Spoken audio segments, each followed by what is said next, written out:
Everywhere we go, people want to know who we are and where we come from. So who are you and where do you come from? My name is Lisa Wallace and I am from Baskin Lane, Dublin. Baskin Lane, up the road, Malahide, that kind of way.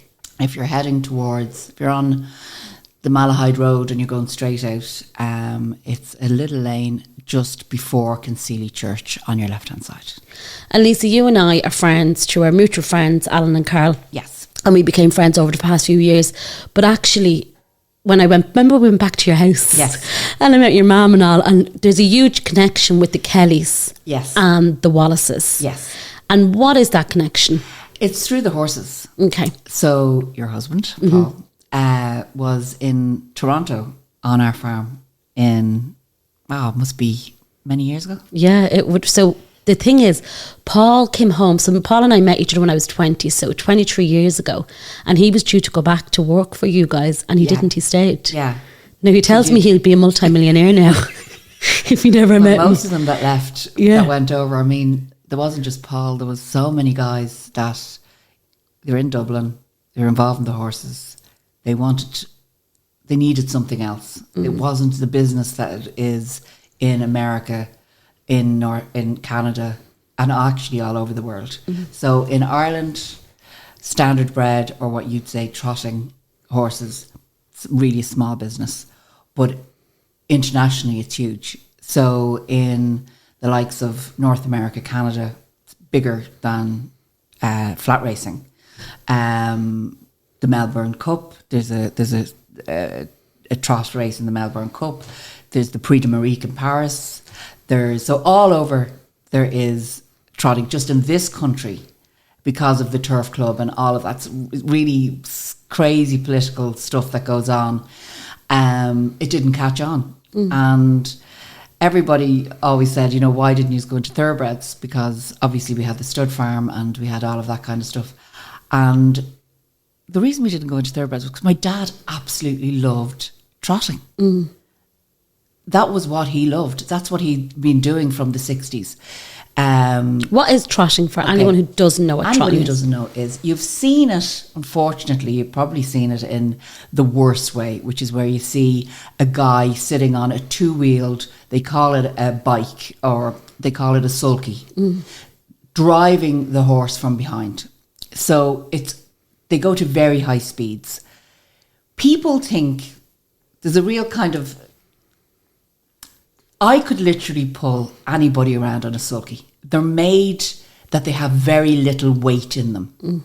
So I could pull a 25-stone man on a sulky. That's how it's made. So the weight is on the back of the sulky, and then you've got the shafts that hook into the harness that's on the horse. So the horse is not carrying any major weight, so they can get up to very high speeds.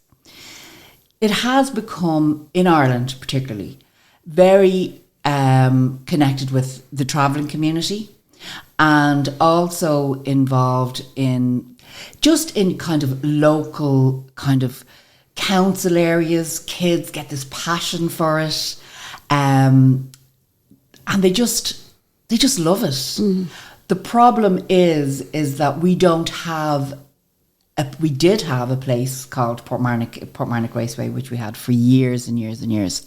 In the 70s, I think it opened in the 70s, like when I was a baby. Before that, there was, they used to go out to Blackchurch out and think it just was going on for years and years. It used to be in Raheny. There was a racetrack in Raheny. And my dad just had a passion for it. And he just he turned his hobby into a business. And that was something that very well, especially this kind of quite out there hobby, harness racing. So we ended up buying a farm in Toronto, and we were breeding horses over there and racing horses and doing very, very well. But obviously my mum and dad love Ireland, and they'd go over for a couple of months and then come home. My brother Gary, he emigrated over there. He stayed over there on the farm. And my brother Alan as well, he went over. He was there for about 5 years with his wife, Mary, and my nephew, Stephen. But again, the connections are back home. We have the stud farm here in Dublin, and it was one of those things that you couldn't... It was viable, but it wasn't that viable because we still had to run here. So Alan eventually came back and Gary stayed. And that's who Paul worked for? Yes. Brothers. Right, okay. Yeah. So Paul would work. But my dad would have been the man. He was the guy that, like, he'd great vision, like even an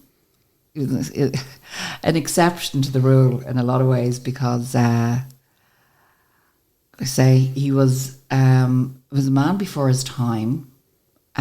He could see didn't see colour, creed, sexual orientation. He was actually so ahead of his time that, you know, even on women's issues, like he was like, always believed that myself and my sister could be as successful or more successful than any man. You know, like he was just very much a woman's man, not a womanizer. He, in his mind, he was with the best looking woman that's ever walked this earth, which is my mother. So, but he was brought up by women. He was brought up by my granny and his mother, which was his grandmother, and all of his aunts. So that's how he didn't meet his father until he was 18. So he is my grandfather was in the British Army. And he was stationed away all over the world. I mean, you know, one of the biggest regrets in your life is not finding out really what the history is of your grandparents. Yeah. Like, I know a lot about my mom's side, but not so much about my dad's side. Where was he from, your dad? Kilmainham. Okay. Kilmainham originally. And he was very bright in school. He was just a very bright young man. But he went out and started working, like, very early. And he went away. He was away in the army, underage.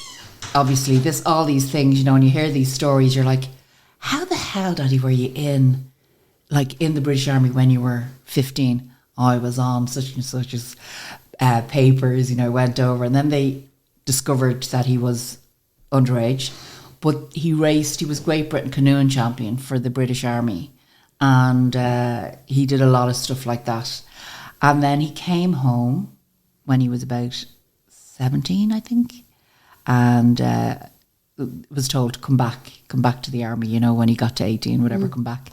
And he came home and he arrived back in Kilmainham and they'd moved, which was something that happened, I believe, years ago. And they had moved from Kilmainham to Ballyfermot. I didn't tell him. No, it was just what I think, you know, I come from a very unusual family anyway, you know, but when he came back, you know, it was like the people down Ladies Lane, which is where he lived, were like, oh, well, your mum has actually got a house up in Ballyfermot. And he was like, okay, and he was fit. Like, my dad was so fit. Like, he was a gymnast, runner, everything you can imagine that man did, like fit, which makes what happened in his later life even harder. But so he said, like, he just took a run and decided to run up as far as Ballyfermot and found his mother and everything was great. My Uncle Eamon was there, my Uncle Billy, and that was it. He just was like, well, what am I going to do? So he went out and started then with started business with a horse and cart selling coal and loading up. He always worked. He worked on the docks. He was just a man that could just get anything done. Then, kind of a bit of a love story, met my mum, 18. She always says she was she was seeing somebody else at the time, and she was walking down and spotted my dad, jet black hair, in a white t-shirt, seen him. That was it, the two of them fell in love. And they were married and all within like a year. And the rest is history where they're concerned, because that was probably is and was one of the most stable solid relationships I've ever seen. I do see friends and stuff like that have brilliant relationships, but for a couple to overcome so much. They had 5 of us. I have 3 brothers and I have a sister. And we were brought up in a very kind of very happy, extremely happy life. I lived in Ballyfermot until I was, I think, 8. And then we moved from Ballyfermot out to the country, Belcamp Lane, which was like, oh my God. So we moved from a regular corporation house that was, you know, the usual, exactly what everybody in Ballyfermot does, big extension on the back, you know, everything done to it. And my dad grew out of that. I don't know whether my mom would have necessarily moved as much, because she had her mom down the road on DC's Road. She had, obviously my granny was on Kylemore Road, my dad's mom. And then, so everything was all around her. We were all in school, walking distance from Blackditch Road, which was where I was brought up, until I was 8. And then we moved from there to Belcamp Lane. And that was like a complete and utter culture shock for us, because it was a big old country house, you know. It had no inside bathroom, an outside toilet. Now, very quickly was fixed, but we used to go over to friends of ours to have a bath over in, actually just up the road from here, in Santry Estate. The Harrises lived there. Jerry Harris was my dad's best friend, and his wife Teresa, who's now passed away, and all their children. We would go over there to have it until we got our bathroom done. But it just seemed so, that was okay. Like, normal. It was just normal. You know, we'd go over there. They had a piano. They could, you know, it was just a completely different kind of thing. We'd go over, have our bath, whatever, sit over there at the weekend, and then come home back over to Belcamp. And at that time, the house, as I said, was an old farmhouse, and my dad got very quickly to work turning it into somewhere he could make a business from. Wallace's Coal was up and running at the time. Small operation. Probably 2 trucks, maybe. 2 trucks. Then he put some stables up. And one of my vivid memories of my dad is, I don't know whether you're old enough to even remember this, there was a huge big snow back in the early 80s. I remember. And it blanketed everywhere. I was a baby, but I remember. It was a huge, and the lane, Belcamp Lane, was snowed in. And I remember my dad coming out, because all the trucks, because at this stage we had like big 40-foot trucks bringing in coal, and we were supplying most of the coal men on the north side of Dublin, and probably on the south side as well. It was turned into a huge business. And I think we had about 7 or 8 Wallace's Coal trucks out on the road at the time, but everything was coal. Everybody burnt coal. But anyway, it was the big snow, and obviously trucks could get out, nobody could get out. My dad went out and he got a coloured horse, you know, like a big, you'd probably see it like a Shire horse, like big hairy legged horses, which my father loves and I love too.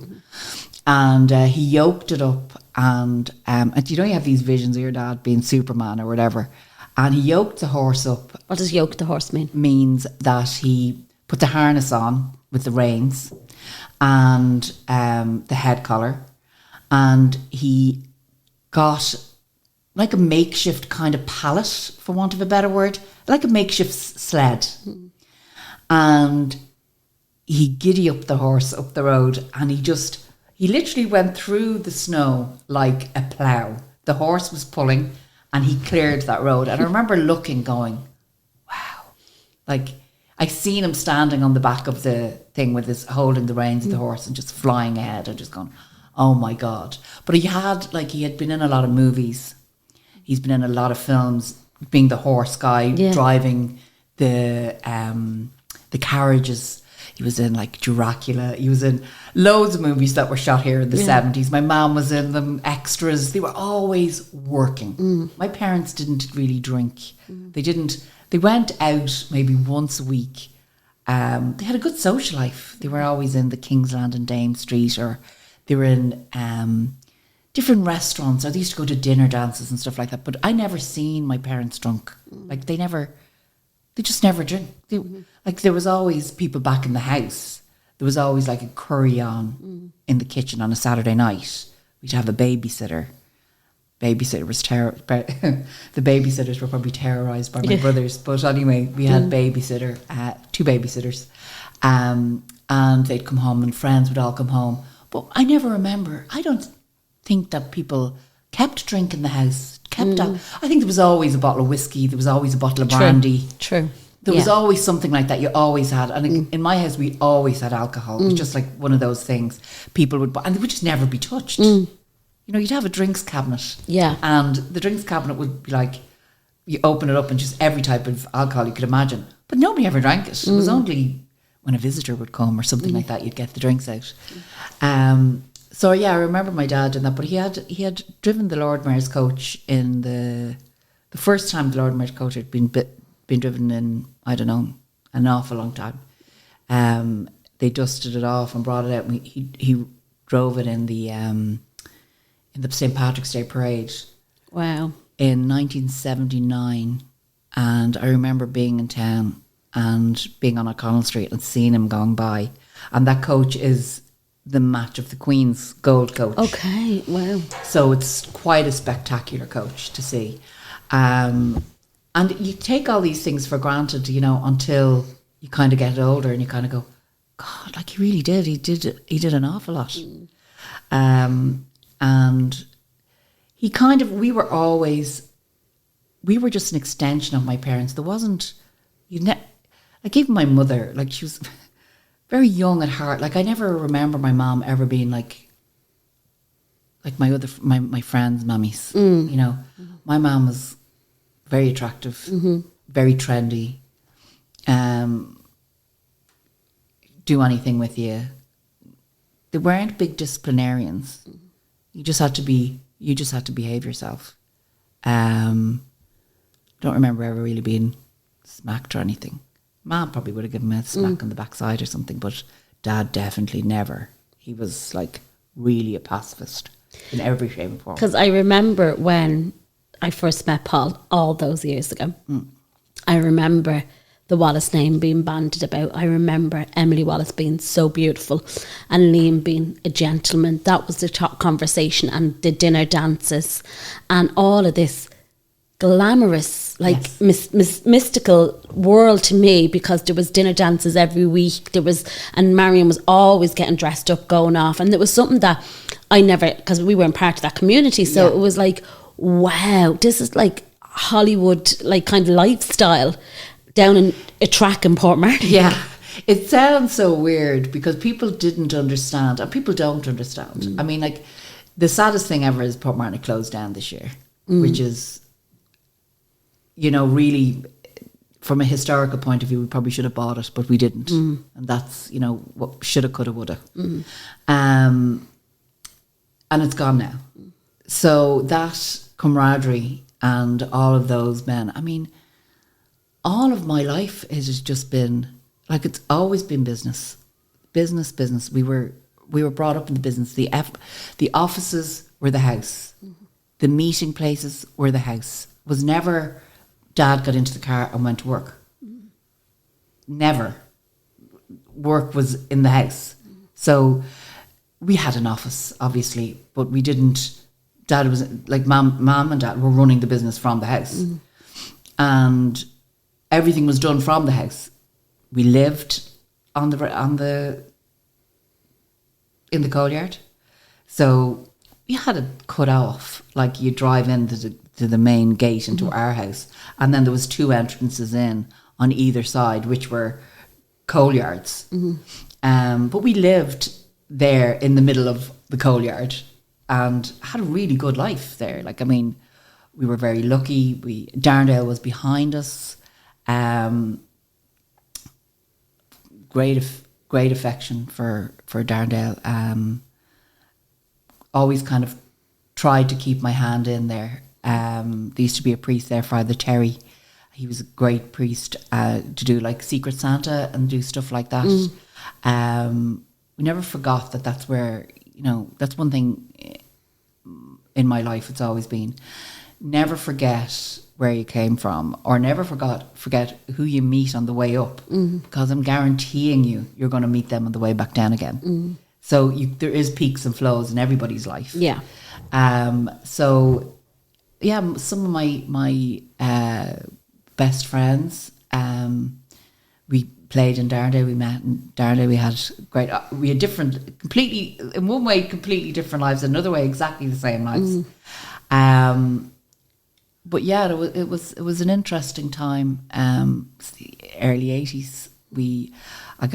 So like in my mind at that age, like one of my strongest memories is Stardust Fire. Like that's one of my strongest memories of the devastation.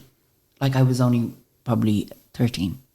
The devastation of all of that. It was like when people were ringing from England, they were ringing from America, they were ringing from like all over the world, ringing the house because it was such a huge catastrophe that had happened. It was reported on everywhere.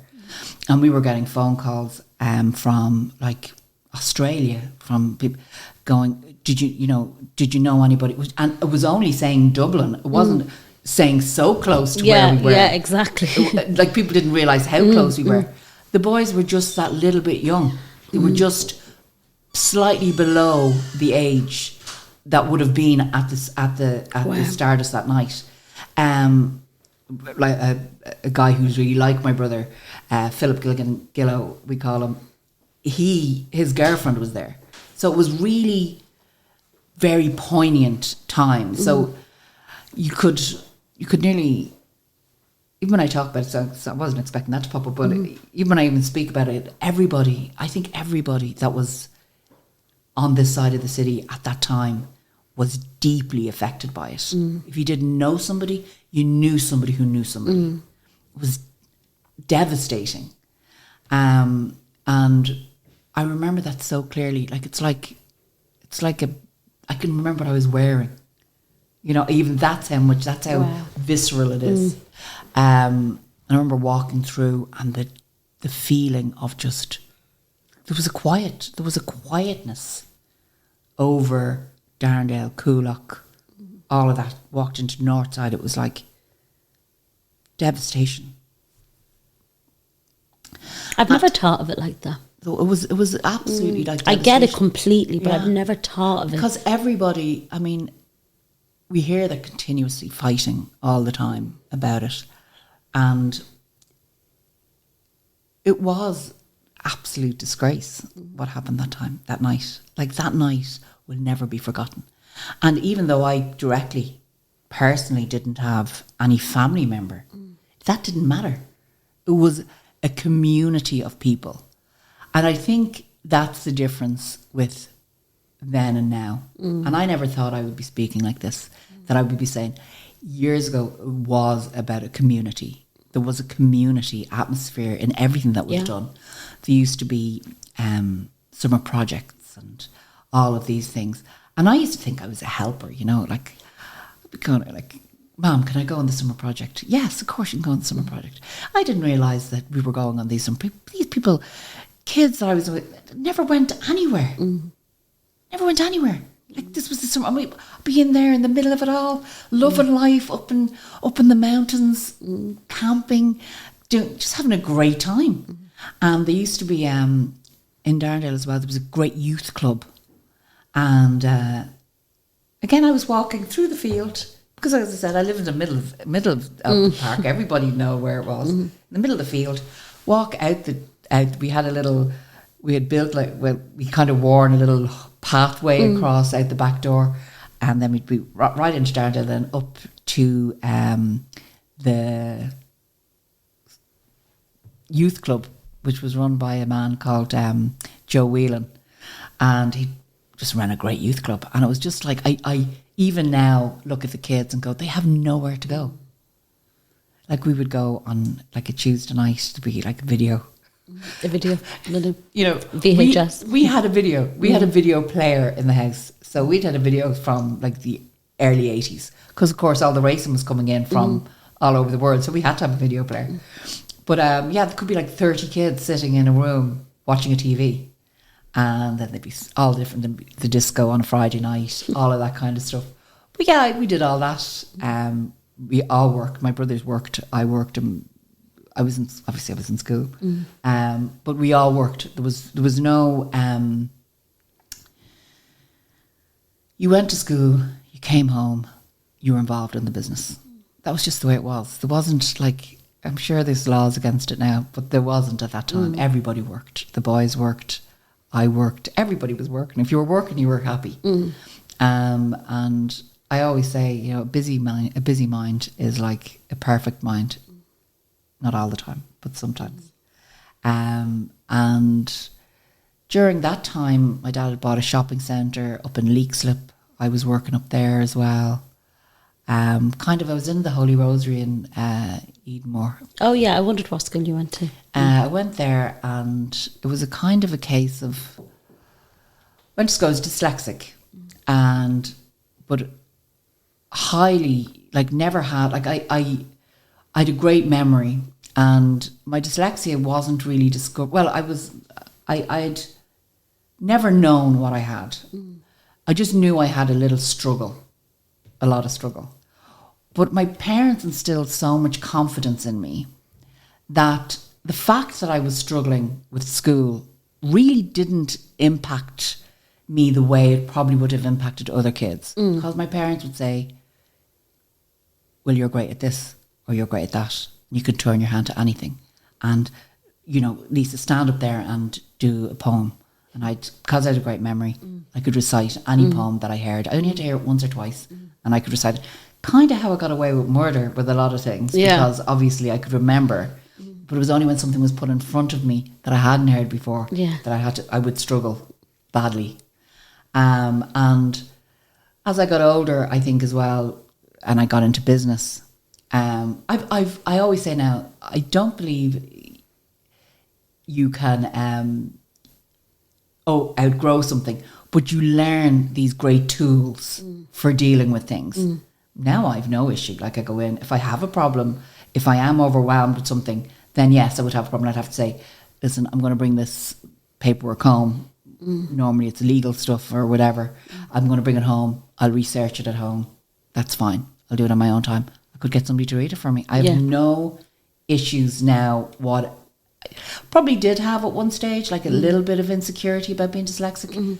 But then I kind of, looking back now, I've achieved so much in my life that I really don't think it's that big a deal. Yeah. I understand that children now suffering with it, and parents with children that have dyslexia they're lost a lot of the times, because school is made for, it's cookie cutter. You know, every child is stamped exactly the same. Yeah. So if you, and you know, you always say, and they didn't live up to their potential, and you know, they were really good in school, and all of those things. There are kids that just slip through the system because things weren't caught.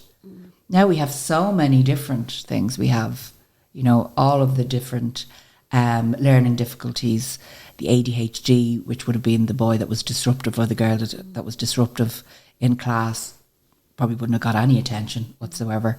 Dyslexics, so many different types of learning disabilities. I would probably say my dyslexia helped me in one way, because I had to learn quick, or I would have been lost. Yeah. Do you think you would have been like, you just said, like, if it wasn't from your mum and dad in the business, that to be able to give you those opportunities if someone else wouldn't have them? Yeah, not nobody, not everybody has the opportunities I had. And not everybody had the kind of encouragement as well that I had. And that's what I always say. It's so because so many, when I was, how I discovered I was dyslexic was Duncan Goody, who was a swimmer, an English Olympic swimmer. He came out and said he was dyslexic, I was probably about 16, 17 at the time. And my mother turned around and said to me, "That's what you have." God. And I was like, "What?" She goes, "That's what you have. That's what they told me you had years ago." And I was like, "Why didn't you tell me?" And she said, "I didn't want to be telling you stuff like that. Yeah. Knock your confidence." And I was like, but it helped a little to know that I wasn't like a complete, like, dope. Yeah. She was like, no, that's what you have. That's why me and your daddy weren't ever worried about you. We, like they said, you were highly intelligent. We got you, what did you call it? She called it something. Not analysed. Some word she uses, which is hilarious. Oh, good few times. And no, they said you were very highly intelligent, above average intelligence, but you had dyslexia. And I was like, well, that would have been nice to know. At least I could have said to the teachers, I am dyslexic. But they probably didn't know what it was either. All those years, it's not as prevalent as it is What it is now. Can I ask you, when did things start to change then? Your dad, the coal business, did it go to the side and then the trotting came over, or what happened? No. What happened was my dad... My mum, my dad and my sister were at home on a Tuesday night, 4th of December 1984, watching Dallas. I was up in the supermarket at the shopping centre we had up in Leixlip. My brother Gary was gone off to meet a girlfriend. My brother Alan and Liam, they were married and they were living in their respective houses. Alan was living in Leixlip. Liam was in, I think, on the Malahide Road. Mum and Dad, Amanda were sitting there. There was, as I said, Dallas was on. My dad was on the phone talking to somebody and they were watching TV. And my mum heard like a bip on a horn. Not a beep, just like somebody rubbing their elbows off a horn. She had taken down the curtains, because my mother is clean crazy, to wash them. And we had so many windows in the house. There was like, 10 windows in the front of the house, 20 windows altogether. And my mom jumped up to look out the window and she went, "Liam, they're coming to rob the house." These guys were getting out of a car and pulling down over their faces. I can only relay because I wasn't there. Yeah. Pulling down over their faces. What are they called? Balaclavas. And my dad thought in his mind, they're coming with bats or something like that. So he grabbed Amanda, threw her into the kitchen, and Amanda was 10, and pushed my mum up the stairs, like, because our sitting room was in, our stairs was in the sitting room. And my dad actually thought he was going to be face to face with somebody with a pickaxe handle or with a bat or with something. And thought that's what he was facing. And what happened was we had a big door, a mahogany door, and they broke the window of the sitting room with the gun. And the gun went off, a shotgun. And my dad was at the end of the stairs and he was lifting his arm, and as he was pushing, the bullets went in through under his arm and ricocheted off his spine. He hit the ground. The guys never got in. They jumped in the car and went. All people, there's loads of different scenarios you hear. Like obviously my sister Amanda, the telephone dial was on the handle of the phone, and she just got down on the ground, dialed 999, and was like, "Balcampbell Wallace's call. My dad's been shot. Balcampbell Wallace's call. My dad's been shot." My mom came down the stairs, and my dad was on the ground, and he was like, "Emily, get me a priest." And she was like, "No," and he was like, and he said, "I'm paralyzed." And he knew. And he was 39 years of age. And it was like, I don't remember because I drove in after it. But from what I gather, ambulance was there, police was there really, really, really, really quickly. And my dad was brought into the matter. And at that time, Margaret Thatcher was over doing a big thing, and all the gunshot specialists, because obviously the IRA and all of that were in Dublin. So when my dad got to the matter, he was 99. My mum said she could look. She was in the thing. She could just see the pulse on his neck stopping as he was going in, and he went in. And he went straight into surgery, and they didn't know how long he was going to be there. But it's happened because my dad was on the phone. The phone wasn't hung up, so the phone was on the floor. So the man that was on the phone heard everything that was going on. Jesus Christ. So it went around Dublin so fast that when my mother was walking out, because they were saying for my mum to go home, when my mother was walking out of the matter, it was just a sea of people all there. It was just a sea of people. I drove in. I didn't drive at the time. I was driven in by one of the guys that worked for us, and there was guards at the hall door, and they were like, "Who are you?" And I was like, I'm Lisa." And they were like, "What's your..." Obviously the guards, no, I was. What's your surname? Wallace. And he was like, "You better go in." And I was in there, and the girl that used to clean for us, Claire, was there, and my sister Amanda was there. And Amanda so calmly turned around and said, "Now sit down." She was 10. And she was like, "Sit down, I have something to tell you." And she was like, "These guys came, Daddy got shot." And it was like somebody going, "What? My daddy?" No. And the worst thing about it is, it's an unnatural thing to happen. Somebody goes out and they are in a car accident. Mm-hmm. My dad falls off a horse. He's in he's in a race, and he gets into an accident on the racetrack, and he's left paralyzed, or he's in a car crash, or he's something like that. That's kind of explainable. He was up on the back of a truck. The truck pulled off. He fell off the truck.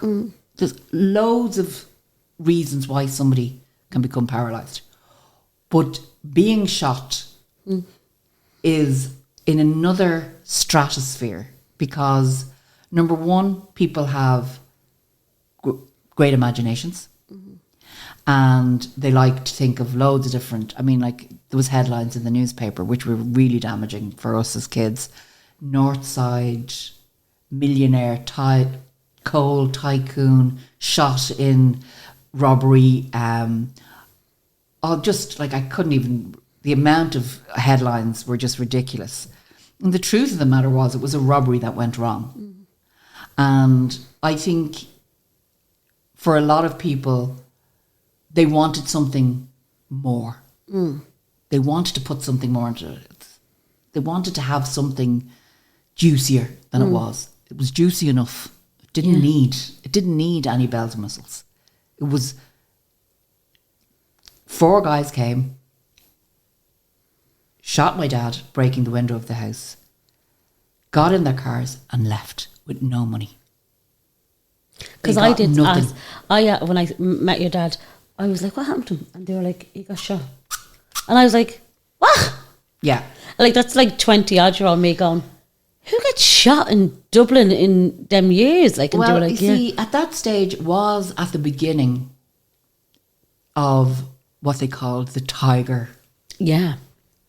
hold-ups and all of that, where people were targeting people with money.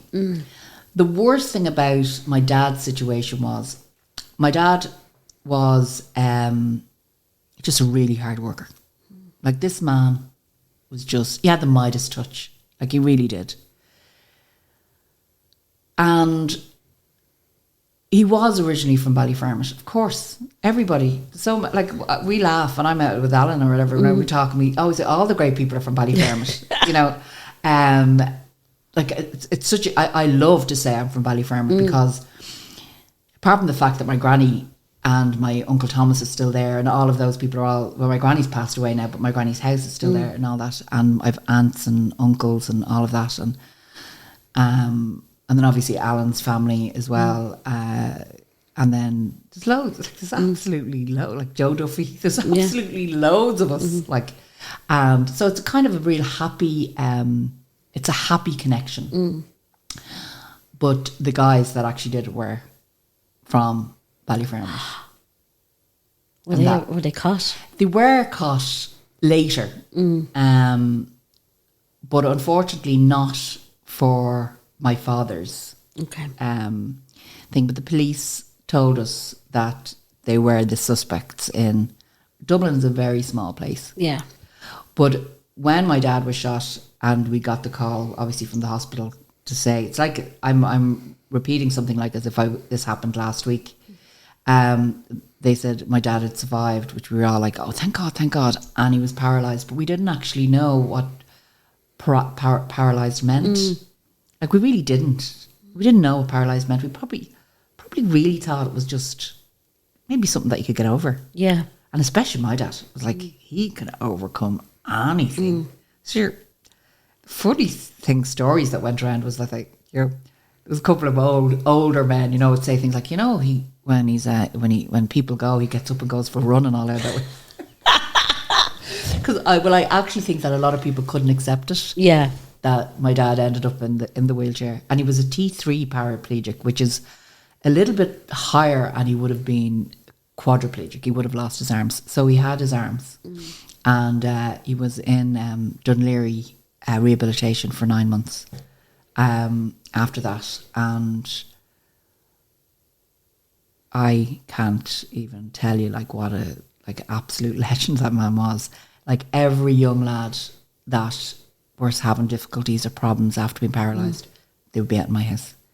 They'd come out, the rickety wheelchairs. What was it like, though, for you, Lisa, to actually see him after the fact? Well, I was a complete daddy's girl. Still am. What I remember is, I think, logically speaking, my father gathered us all around and said to us, as a family, I want nobody to feel any anger about this. Anger will kill you. I had 3 older brothers, 3 teenage brothers. So, they were at that age, not teenagers, they were married. Liam and Alan were married. And Gary was 17 or whatever. I was 16. So I was 16. Gary was 18, 19 and 20. So they were at that age, and anger was filling their bodies and their being. And my dad was like, you can't get angry. We can't. We have to forgive. And I remember the struggle that the boys had forgiving. And my dad going, I wouldn't wish this on anybody. So I learned forgiveness at a very, very young age. And I learned resilience at a very young age, because when I seen my dad, this is again clear as day, went in, when he was in, he recovered very quickly medically. And they said it was because he never drank or smoked, and he was so physically fit that's how he recovered so quickly. So what we were left with, or what he was left with, was a compromised diaphragm. Obviously, because diaphragmatic breathing is how you breathe. So he was gone from the diaphragm down, a little bit higher actually. And so I went to see him in Dunleary, and he was on this bed that twisted upside down. And it was to keep the blood circulating. And as the type of father that he was never like a dad that was he was a really very present dad. So for us, when we seen it, it was just a matter of, it was so weird that when the bed would turn, we'd all just lie on the ground. It was such a natural thing, just to keep his face, just to make sure he was there. And all he would do would be tell us, it was a shock.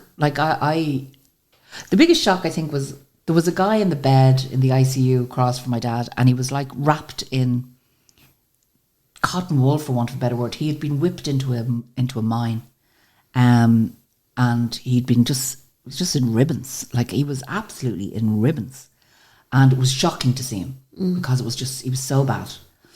And my dad looked like my dad, yeah, because there was no marks on his face, it was only the wound under his arm, and then obviously the scar tissue or the scarring. But I didn't see that because he was on his back where they had done the surgery.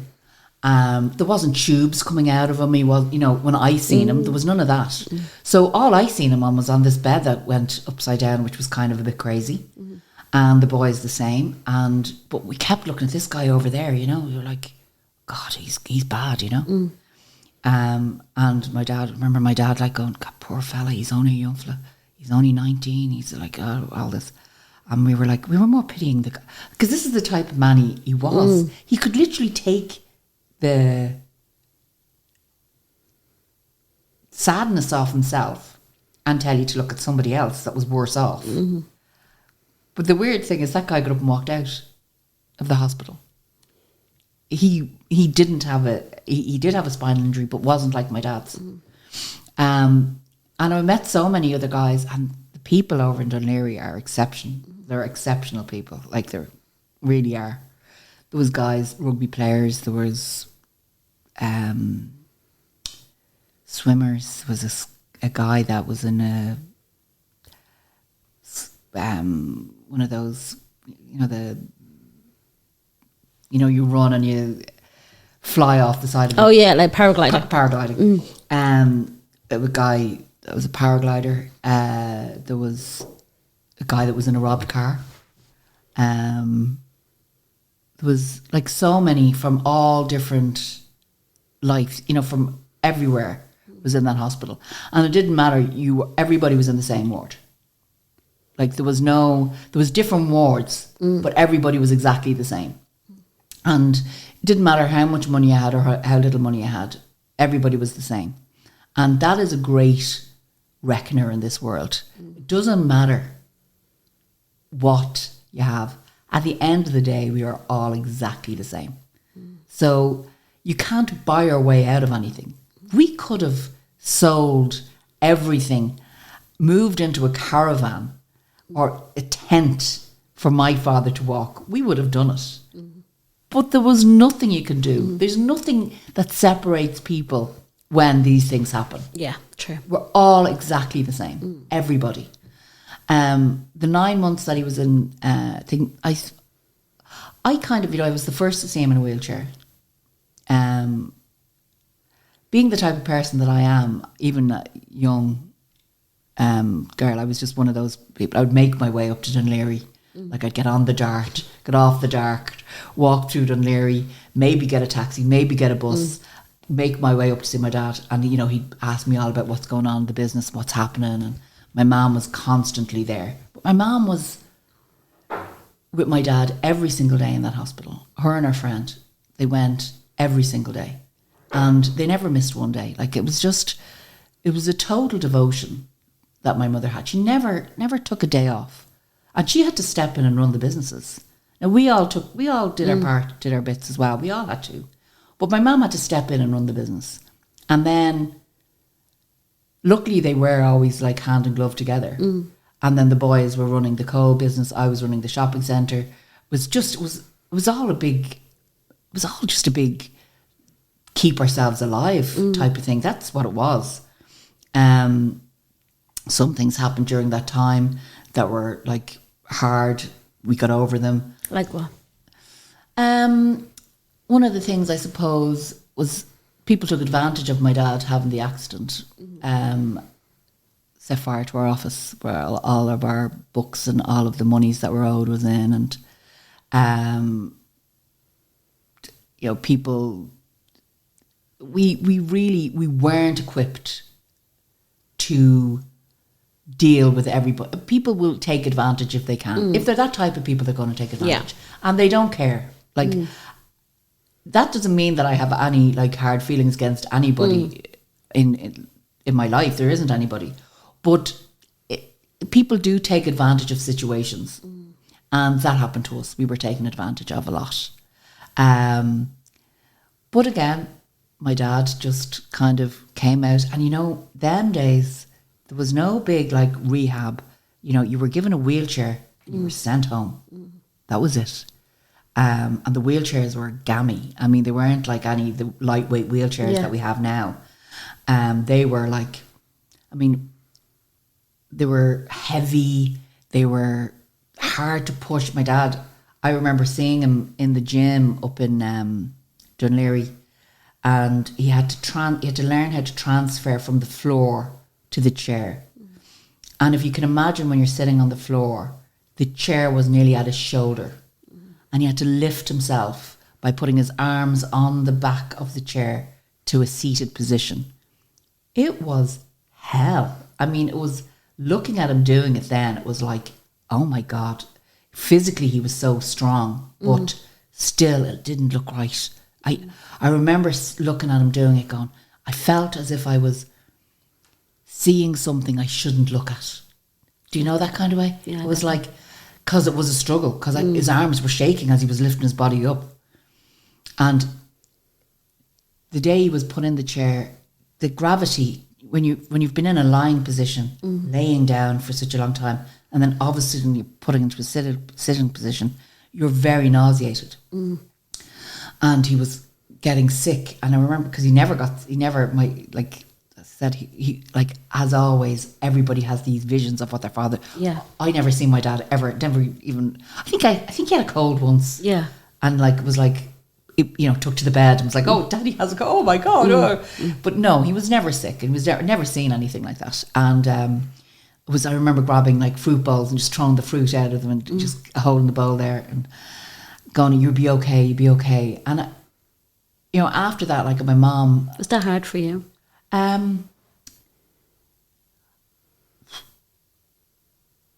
It's hard to kind of turn around and say, was it hard? It was,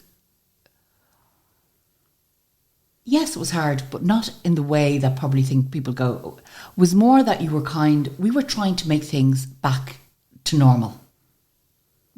Everything was going to be normal. So the fact that my dad was in the wheelchair now, that was going to be normal. So my parents had a way of normalising the most bizarre situations. Counselling, not on your Nelly. There was none of that. There was no like, let's all go and talk about our feelings. No, we had to go. We had to work. It was like my dad came out of hospital after 9 months, and it was like, we have to work, like because we'd lost so much when he was in the hospital for that length of time. There was no choice but to work. So it was never a case. And myself and Amanda do talk about it, and we go. And even now with my mom, we say, do you think you could have went to counselling all those years ago? She was like, that wasn't even an option. That wasn't even an option. It wasn't offered. It wasn't on the table. You just had to get on with it. There was people, like my dad was so strong-minded. So many of the guys that were paralysed at the same time as my dad, their marriages broke up. That was one of the big things. That was one of the big shockers. A lot of the guys, they would go home. They would be put on a sofa. They didn't know the things of pressure marks and all of that kind of stuff. They could go home, get an infection, die. There was a young guy, 17, in the hospital with my dad. He had a motorbike accident. He was left paralysed. He went on to do really well. Ended up emigrating to America, getting married. Did really well. Married one of the nurses from the hospital. That's quite common as well. Is it? Yeah. And but my dad came out. My mum and dad just learned. They didn't have no nurses, no nothing. They just learned. They travelled the world. The two of them, like two lunatics, get on flights, going everything with no equipment. I mean, like they had no equipment. Not like it is now. Like now, I mean, by the time, like as things progressed with my dad, we got he had a bike. We used to go on his bike. He'd do the Tour de France every day. The bike was an automatic cycling machine that would move his legs constantly around. Wow. He'd be on that all the time. Did you ride again? He did. He went out. We got a special seat made for him, and he had to prove that he could roll off the track if there was an accident. So he raced twice and won. And but all of our nerves were gone, like completely gone. But he used to jog the horses all the time. And he just got up and jogged the horses, and he loved it. What's that mean? So tell me what that physically looks like. Okay, so we got a chair made, which was like a bucket chair, like a racing car chair, that my dad was strapped into. That was attached to the sulky. And my father, being the man that he was, would go at high speed around the track. We had our own track. when we moved, but that's because we obviously moved from Balcampplain. Yeah. And because he came home to Balcampplain. Okay. So he came home, we built an extension at the back, bedroom, bathroom, all that kind of stuff. Most people didn't even have that. Mm. And then I came home from work one day and my dad said, jump in the car. He learned how to drive, hand controls. Get into the car. I want to show you something. Drove me up to Baskin Lane. We drove up this long driveway. And he was like, what you think? And I was like, it's lovely. He's like, we're going to move. And I was like, to this? And he was like, yeah. It was this big old house covered in ivy. And everybody that's would seen the house would say, are you going to just bulldoze that down into the hole it was built in? Oh, because it was. Yeah. It was like all of the ceilings, all of the things. It was a Georgian house. But the house hadn't been able to be maintained. There was people living in it. Yeah. But they hadn't maintained. They were living in one room. And so we, of course, the Wallace clan moved up. I mean, like, it's like, it was like an invasion. We all landed up there. And then, you know, over time, a new roof was put on, new windows were put in. Of course, my dad, the first thing he wanted was the racetrack built, the stables done. We had the supermarket. We had all the businesses going at the same time. And so, yeah, he was able to do it. But again, he was a man that literally could see where you needed to go and what you needed to do to get what he wanted. So, he used to get up and he'd be jogging around the track. My mother would be saying, you know, the rosary down the house. Like, it never sat on my mother when my dad was not there. So, if he went out driving in the car, she was never settled. She was always, where's your daddy? Where's your daddy? Where's your daddy?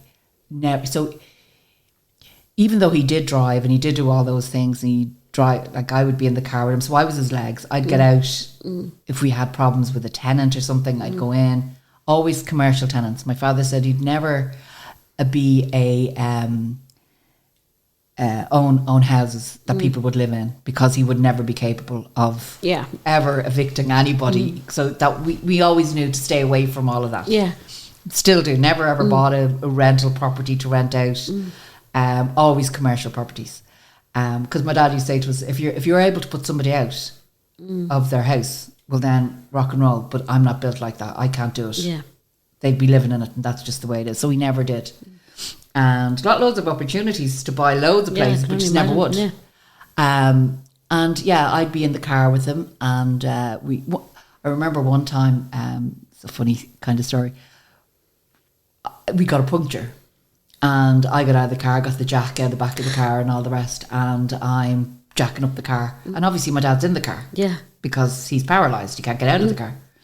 And this guy, because he sees me, pulls up in front of me, gets out of the car, sees my dad sitting in the car, goes, you lazy effer, how could you let your daughter, or didn't know I was his daughter, change the wheel? And he was like sitting there going, I can't do anything. Like, so your man didn't help, he wouldn't help us. And I remember my dad was he was laughing, to be honest. He's seen the joy, he's seen the happiness of most things. I was well able to change a tyre. I've been changing tyres since I was, like we learned all of those things. Women learned all of those things in our house, how to change a tyre, how to do something. You were never going to be a damsel in distress. Yeah. You learn how to do it. So I remember, Chen, we were falling around the place laughing as we were driving the car. But nothing was ever... he made everything so easy. He didn't pity himself. So it was never a case that we could pity him. The only thing was, nothing really kind of ever bet paralysis. So if you broke your arm or something, or you fell off, split your head open, or you did something like that, he'd be in his fun way, would turn around and go, well, at least you're not paralysed. Aren't you lucky you're able to feel your legs? Oh, if you walked in and go, oh, my leg's killing me, aren't you lucky you can feel it? So you kind of really copped on quite quickly what not to complain about. And then, when did life start to change for you? When did you move on and started having your own life, seeing people, all of that kind of things? Well, I think the house was crazy. Baskin was crazy. And we were also enmeshed in each other. That when I met a guy when I was 20. I'd always had boyfriends and stuff like that, but this particular guy, And he was so normal. I didn't do normal. I never understood what normal was. He was normal. He came from a normal background. Daddy worked, mom stayed at home. His father had retired, all that kind of stuff. So he was very normal. And so I met him, and I was married to him. What was the wedding like? Huge. Big, huge wedding. I was 21. My mom and dad didn't want me to get married, but they kept saying, he's a nice guy. So, we let her get married. But, the wedding... Previously, Polly Yates got married in red, and I wanted to get married in red. My mother said no. What got married in red? Polly Yates married Bob Geldof. Okay, in this red ball gown. Yeah. And I wanted to get married in red. And she was like, you're not getting married in red. So I ended up getting married in pink, which was quite unusual at the time. And the dress was stunning. And it's hilarious when you think about it now. Like the veil came in from LA because you couldn't get the veil pink over here at the time. And so I married this guy, and that's when my life changed. Tell me about that. Well, I married a guy, I said, who was normal, and normal in my sense of the word. And when we bought a house in Swords, in River Valley in Swords, a detached house, which again was so unusual for me to live in, because I used to forget to pull the curtains. It was all these mad things, you forget to do. Like, not so stupid now, but then when I was that age, you'd forget to, pull curtains, pull blinds, because I lived in a field. Lock the door. Yeah, lock the door, all that stuff. So I married this guy, and he was an aviation engineer, and he worked in, not in the airport actually, he worked in a place over in the Nace Road. And I just fell into domestic bliss. As I said, my mum and dad didn't want me to get married, but there was no red flags not to get married. There was this was a solid guy, she's going to marry him. They kind of used to laugh. Your listeners will probably laugh when you say this. They used to say, I don't know what she sees in him, but he's obviously good to her, and that's it. Yeah. So anyway, I married him, and we were together, and it was hell. So I went from not an easy life, because we always had responsibilities, and we were never in any kind of illusion about how life worked. Yeah. So it wasn't as though I came from this really precious background, but in our family, I was precious, all of our family is. Every one of the kids have their own feelings about how they were treated when they were growing up. So I married this guy, and I stopped working for the family, which was a big deal. So I ended up working, I went in, I actually didn't know what I was ever qualified to do, because when I sat down and told them everything that I had done, my mum had hairdressing salon, so I was a qualified hairdresser. I had run the shopping centre for my dad. I had done so many different things. It was just unreal. So my husband just did not like the idea of me continuing to work for my family. So he kept saying, why don't you get a job? You won't be working all these hours. Everything will be much easier. So I went and I had a meeting with Foss at the time. Was it Foss? Had I turned to Foss at that stage? Yes. So I was married in 1990. Valentine's Day, of course. Stop, Lisa. I'd have to do it on Valentine's Day. Big pink wedding dress, five bridesmaids, 3 flower girls, groom, little page boys, the whole shooting gallery, 265 people. I got married in Concealy Church, and then the reception was in the Grand Hotel in Malahide.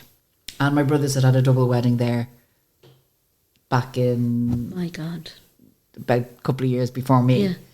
So then I got married, and so I had the house, and everything was and I'm good at sewing and all that kind of stuff. So it was a real, had a sewing machine, making curtains, all that kind of stuff. And I realised, it's so weird because, now everybody lives with a partner before they're married.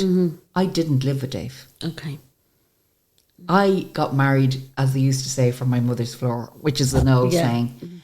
I didn't live with Dave before I married him. So really I didn't know. I didn't know the extent of what I was going to go into. And we didn't have all these words, and we didn't have all the things that people can say now. And I hadn't seen it, so I didn't recognize what was going on. So I was married, again, domestic treasure. Got a job in a very unusual. I got a job working for this new. It's called plastic injection molding. It sounds crazy. Yeah. It was when they changed the laws that plugs had to be sealed on. You couldn't just change the plug the way you used to. So all like fridges, washing machines, all that kind of had to have these plastic injection molded things. There was this. It was a very kind of technical job that I ended up getting and doing very well at it. So it was working for Foss and working in this place, and I met loads of different people. And again, it was like one of those things, like the dyslexia doesn't even come into it. I was doing reports and I was doing all of this stuff. Then I met a guy. Of course, I had to continue to work a little bit for my dad because of the shopping centre. Then I met a guy that was actually renting one of the units office, and he said to me, would I come and work for him? And I was like, okay. And I ended up being a manager in Heaton's in the square in Tala. And all I wanted was to have a baby. That was all of my dreams was to have a baby. And that wasn't happening. So I ended up going over to all the doctors and getting tests and all this kind of stuff, and they were like, you have a good few problems and you probably will never be able to conceive on your own. And I was like, oh, okay. To me, like, it didn't matter whether I conceived the baby or not. Any baby would do me. Any child that was available. So I went through all of that kind of stuff and kind of dealing with it. And again, as I said, coming from this background that I come from, mom be volunteering eggs, somebody else be, it was always never, nothing was a problem. We could always get around it. Did your husband have a problem with that? No, he was adopted, and he had a very unusual adoption, and I think it kind of suited him in one way, but I didn't realise that it did. He was a very heavy drinker. That was what was the first thing I realised. And I only realised it by accident. One morning I was going out to work. It was really early. He was on shift work. I was going on, and there was an orange juice poured on the kitchen worktop. And as I did, I just picked the orange juice up, thinking that he hadn't drank it, and threw the orange juice back. And because I'm not a drinker, straight away there was alcohol in the glass. And I was like, you must have poured that last night or something. That's so weird.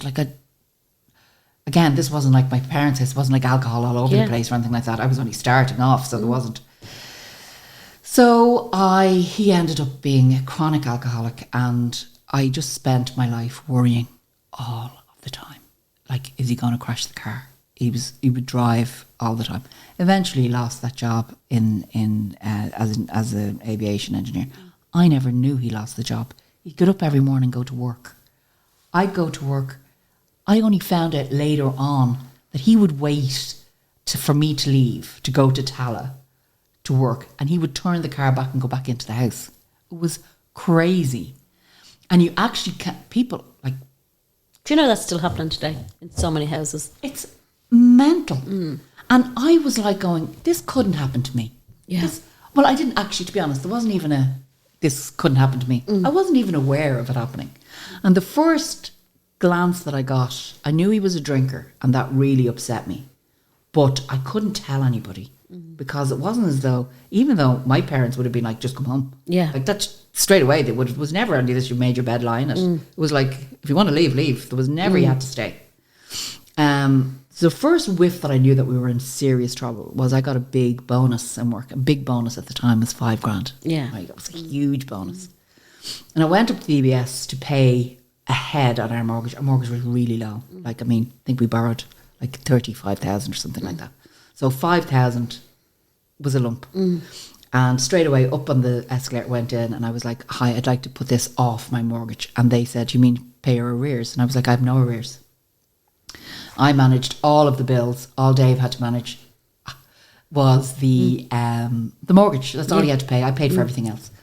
And I was like, no. And I had all these yellow slips, like that would be, you'd get stamped when thing. And I was like, little technical thing, that was filed away and everything be filed. I have all the yellow slips. And so what he would do, he'd go in and he'd pay in a branch. It wasn't the way it is computerized now. They'd give him a yellow receipt, and the yellow receipt would be handed to me. I would put the receipt into the thing. Well, he wasn't paying the mortgage, and I remember going, I was no mobile phones or anything at that stage. It was 91, 92. 92, and I worked my shift, and I came home. I was a manager there, and I was quite a responsibility. Got a lot of employees. We got kind of finished maybe 9:30, 10 o'clock at night.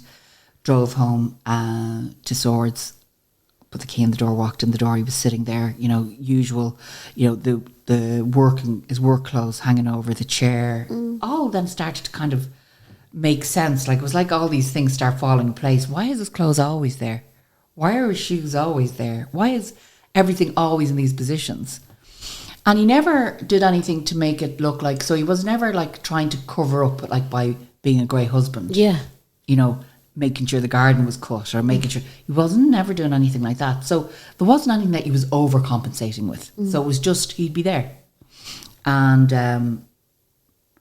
I said to him, there's a mistake. Obviously, I wouldn't attack him straight away. I sat down and I went, there's a bit of a mistake. There's something going on with the EBS. They're saying that the mortgage hasn't been paid. That's ridiculous, yes, it has. And the whole gaslighting thing then, they're thinking, I'm going down to them in the morning and all that kind of stuff. And I was like, okay. And again, I let him go off and come back and lie to me again. And I was like, and then I was like, we have to go down and deal with this together. So I went down and then discovered that, of course, the mortgage hadn't been paid and the money that I was giving was off arrears. So kind of said, look, again, kept it all to myself. Don't tell the mum and dad. Don't tell anybody. And I really did want to leave, but I felt I felt that I couldn't. It was going to be a failure if I left. Well, little did I know. And then lo and behold, I wasn't feeling well and couldn't really put my finger on it, why I wasn't feeling well. Thought I had kind of a gastric bug or something like that. And I went to my GP and I was like, I'm just not well. I just don't know what's wrong with me. And and he said to me, well, we know you're not pregnant. And I was like, no, we're not. I'm not pregnant. And he was like, look, we'll do a urine test just to make sure, whatever. And then just for devilment, he said, I'll do and he did a pregnancy test and I was pregnant. And he was like, I don't know how this is after happening. So it was like one random egg, one random sperm. Wow. It was just that random. That's how random it was.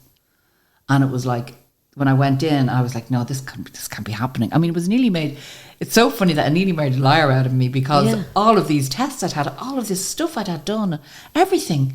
And then all of a sudden I'm pregnant. But I was like, well, pregnant. I was like 4 months before I discovered I was pregnant. So I went down, told my mom, the usual. I was like over the moon, thought this was going to be, I was always going to be like the inner sixth happiness, have this child, do all this stuff that we're supposed to do. I was going to breastfeed. I was going to do all of this stuff. Ended up working all the way up, of course, getting prepared. Dave wasn't really working at the time. He was in and out of jobs. He was working for different companies. Was he happy you were pregnant? He said he was. He feigned at a really good job. He feigned happiness. Then I went in on a regular visit, on the thing, and I had a particular specialist because of my condition, and he was like, yeah, you're going to have this baby. And I was like, yes, in 4 weeks. And he was, no, you're having the baby now. So it was like an emergency C-section. And he was like, do you want me to call anybody? And I remember going, no, call nobody. And he was like, okay. He said, are you sure you don't want me to call your husband? And again, as I said, there wasn't really mobile phones then or stuff like that. And I was like, no. And I went in, I had an epidural, and this beautiful baby was born. And On your own? On my own. Do you want your mum there? No. My mother, God, well, my mother'd cry if she even thought you were a neighbour. And if she thought you were having a cesarean section, she would probably have a heart attack. Oh my God. Like, she had 5 children, but for me and Amanda, no, she just did not want childbirth for us at all. She just was like, no, even though she had all of us, like, we're all big, huge babies, like, no, she cries at that. She thinks that it's the most wonderful thing, but the most harrowing thing a woman has to do. She just is one of those people. So no, I went in, I had him, and it was grand actually, because I'm a bit of a weirdo like that. I do like doing stuff on my own. I do go to hospital on my own all the time. I do all that stuff on my own all the time. So I didn't really, and then obviously then people were called to say that I'd had a healthy baby boy and I was ill. And but everything was fine, and I got out of hospital. I just had a C-section. I got out of hospital. Dave came to pick me up from the hospital. He was drunk. I got in and drove the car, put the baby in the back of the seat, and went back to his mum's. And my milk hadn't come in, and I was like, have you got all the sterilisers? Because I hadn't bought that before I had the baby.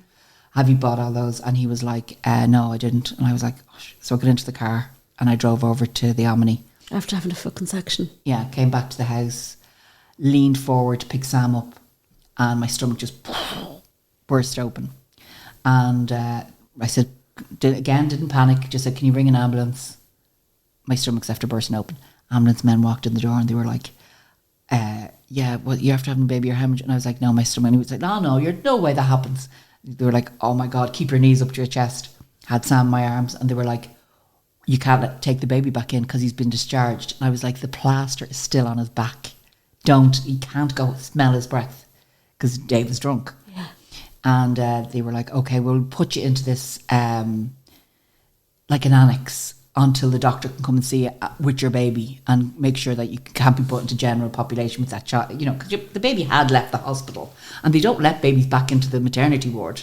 Oh my God. So anyway, between the jigs and the reels, I was put into a room and they forgot about me for 24 hours. And when I came back out and I was brought in to the general ward, the master of the hospital came down. It was a lady. And she put her hand into my stomach and she pulled out all these clots. And she was like, yes, your stomach is completely open. We have to bring you back in and resuture you. And I was like, okay. I was in shock. And it was from that moment that I ended up going back into hospital, getting the surgery. Sam was allowed to stay, which was amazing. And I was resutured again, and I'll never forget the pain. Like, the C-section was nothing in comparison. This was like bees burning me. It was like really the worst thing I've ever felt. So that was grand. Went up, and I used to have to lift Sam by the scruff to get him into my arms, you know, like by the blankets and all, put him into my arms. And then a couple of days went by, and I kept saying to the nurses, my legs are killing me. And they were like, oh yeah, you need to get moving around. Anyway, because the stitches were quite intense, because I'd reinforced sutures put on. Of course, what happened, did I get blood clots in my legs? I was rushed to the Mater, and but there was no nursery at the time. At that time, it was closed, 93. There was no nursery opened. It was under, I don't know what was going on. I think they were doing the whole change when they took the babies away. Yeah. Until when they leave them with you. I think that's what was happening. So Sam was left beside my bed, and one of the other mothers that just had a child was keeping her eye on Sam while I was over in the Mater. It was mental. And there was a big kind of heave-ho. The Mater were saying, she's a general problem with blood clots. We have to treat her in a general hospital. The Rotunda were saying, she's a maternity patient. She's had to be treated in... And obviously I went back to the Rotunda because where my son was. So I ended up staying in hospital for about 6 weeks after that. And Dave was still coming up and down, drunk and whatever. But anyway, Mum and Dad were there, and I left the hospital and went back to Baskin Lane with Dave. And I was on crutches. I never forget getting out and seeing my dad's face when he seen me and the baby strapped around me. You know the way you'd have the baby wrapped around you, and me on crutches, and he burst out crying, like seeing me. He was like, my poor baby. And I was like, but look at Sam, look at the baby, like look at him. And he was like, oh, he's gorgeous baby. But at this stage he was like, he looked like a giant because he was small born, but he was now 7 weeks old. So I was bringing home a 7-week-old baby, but everybody was like, the size of him, because they really only thought he was newborn, but he wasn't. And when I brought him back in for his 6 weeks checkup, he was 12 weeks. So he was a big baby, but he was tiny when he was born. And then I went back to work. There's a big story that is so long and drawn out about Dave and all of his carry on and what he did and all that. And then one day, he just never came back. Never came home. Never came home. It's like the story of the man that went out for cigarettes. You know, you hear these stories and they never came home. And he never came back. And it was like, what am I going to do? I wasn't really worried about what I was going to do because I knew I could manage. But it was more like, where's my husband? Like I'm a married woman with a child. Like, where is he gone? Never seen him again.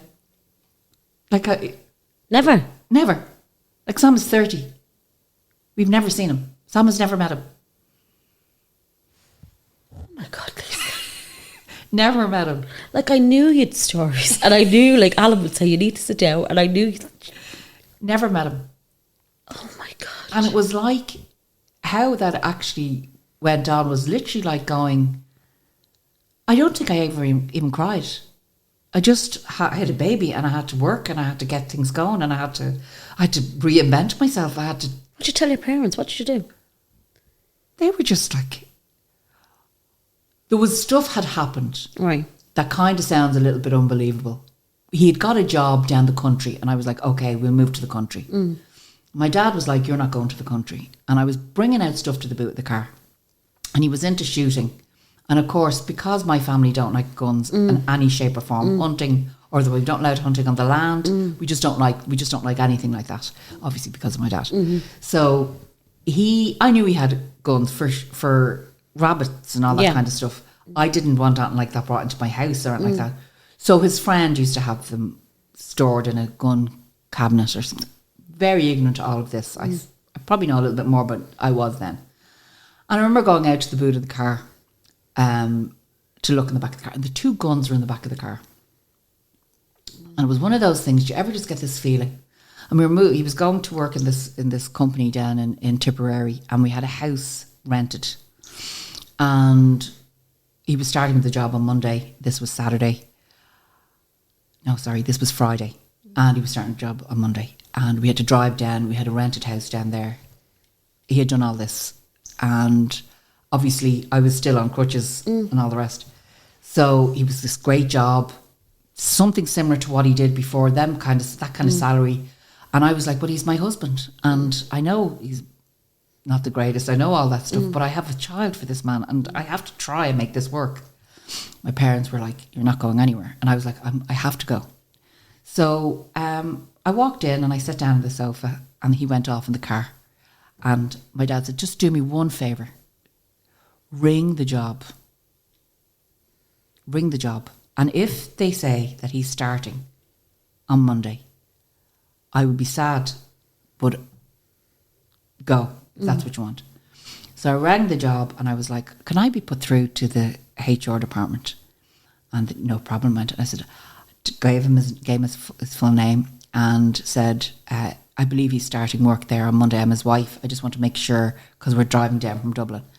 And the girl said, we had an application form from that name, but he was unsuccessful in his application. So I was like, okay, thank you so much. Hung up the phone and I got the piece of paper that had the details of the house and I rang the letting agent and I was like, hi, we're coming down tonight to collect the keys. Gave the address. And she was like, I'm sorry, nobody's rented that place. So I was like, okay, thank you very much. So he came back and he was like, are you ready? So this was like all the suitcases, Sam's bags packed, everything. And I was like, I'm not going. And he was like, why? And I was, because you have no job. And he was like, I do have a job. I'm there making mistakes. He's on the phone talking to himself, saying hello, hi, making, doing all this. I could see everything. All of a sudden the veil fell and I could see everything in front of me. It was like one of those, when you see in the movies, all these lights start coming on. And my only thing in my mind was, he's bringing me and Sam away from here. And he has those guns in the back of the car. How desperate was he to get away with what he'd been getting away with? Well, he was extremely desperate because he disappeared. He went. And I found him recently because I had to. So I only found him last year. I hired a private detective. I should have done that years ago, by the way. But I did it. Everybody goes, chasing people for maintenance and all that kind of. That never even came into my head. Like, my thing was work. I got work and get started and whatever. And I found him. So I actually didn't find him. I found him, but we haven't seen him or anything like that. Because, believe it or not, after all these years, I'm not divorced. Fuck off, Lisa. There's nowhere to serve. Nobody to serve papers on. I didn't know where he was. Couldn't find him anywhere. So there was nobody to serve papers on. So with a bit of information that I had, so our marriage cert and all of those things, so I had his date of birth, I've had all those things, sent those over to this guy in the UK. He found him in 3 days. So it cost me 600 sterling to find the man that I had disappeared for 30 years. It took him 3 days to find him. Give me 2 seconds, Lisa. Yeah. Paul! Eileen and Emer are out the back. So, yeah, we found him. So we could serve papers on him. So at this moment, that's all going through at the moment because Is he in the UK? He's in the UK. Yeah, and he was into sailing and all that. And the worst thing, I remember what I seen the pictures. They actually can't send a photograph of him. Right. They just give you, because it's against the law to photograph somebody and thing. So they give you a complete picture of the man, what he's doing now. It's definitely him. This is his number. This is this. So they give you all of the details they possibly can. The only thing they don't give you is an actual photo. So he wasn't on any social media. He hadn't changed his name. We always thought he changed his name. He'd never changed his name. He was going under the same name. Everything was the same. It was the guy. It was the guy. And it was like, when I had the piece of paper in my hand, the email that came through, and it was a picture of where he was living, and it was facing out onto the sea. And the really weird thing was, I went, that bastard is sitting over there in one of these seaside towns, looking at the sea, and he never even rang or sent a letter or a card or I'm alive, I'm dead, I'm anything in 30 years or 29 years then. But yeah, so it was like the weirdest thing ever. And then I was annulled. My marriage was annulled by the church. And that was done on breach of contract. That's a whole other story. And so I was annulled. I kind of was comfortable with that. I don't know why I never really pushed to get divorced until now. Maybe because I never wanted to remarry. So that's probably a lot to do with it. So yeah, so that was it. And then the rest, the story just begins of the journey then that happened after that. But I ended up in a relationship with a guy, great guy, for years. But I was too busy. We were good at dating, but we were never good at life. We never even attempted to be good at life. Like, I stayed at home with my mum and dad. He lived with his mum and dad. You know, he moved out, bought his own place. I still stayed with my mum and dad because I had Sam. I had to stay there. I had to have a solid life for him. I never wanted anybody meeting, you know. We were together such a long time, the guy I was with. He was a really good guy. No problem, like no issues with him. Mad, like really funny, all of those things. But we never did life. We did dating really well, but not life. We broke up. We were together for years. I mean, I think we broke up when I was like maybe 38.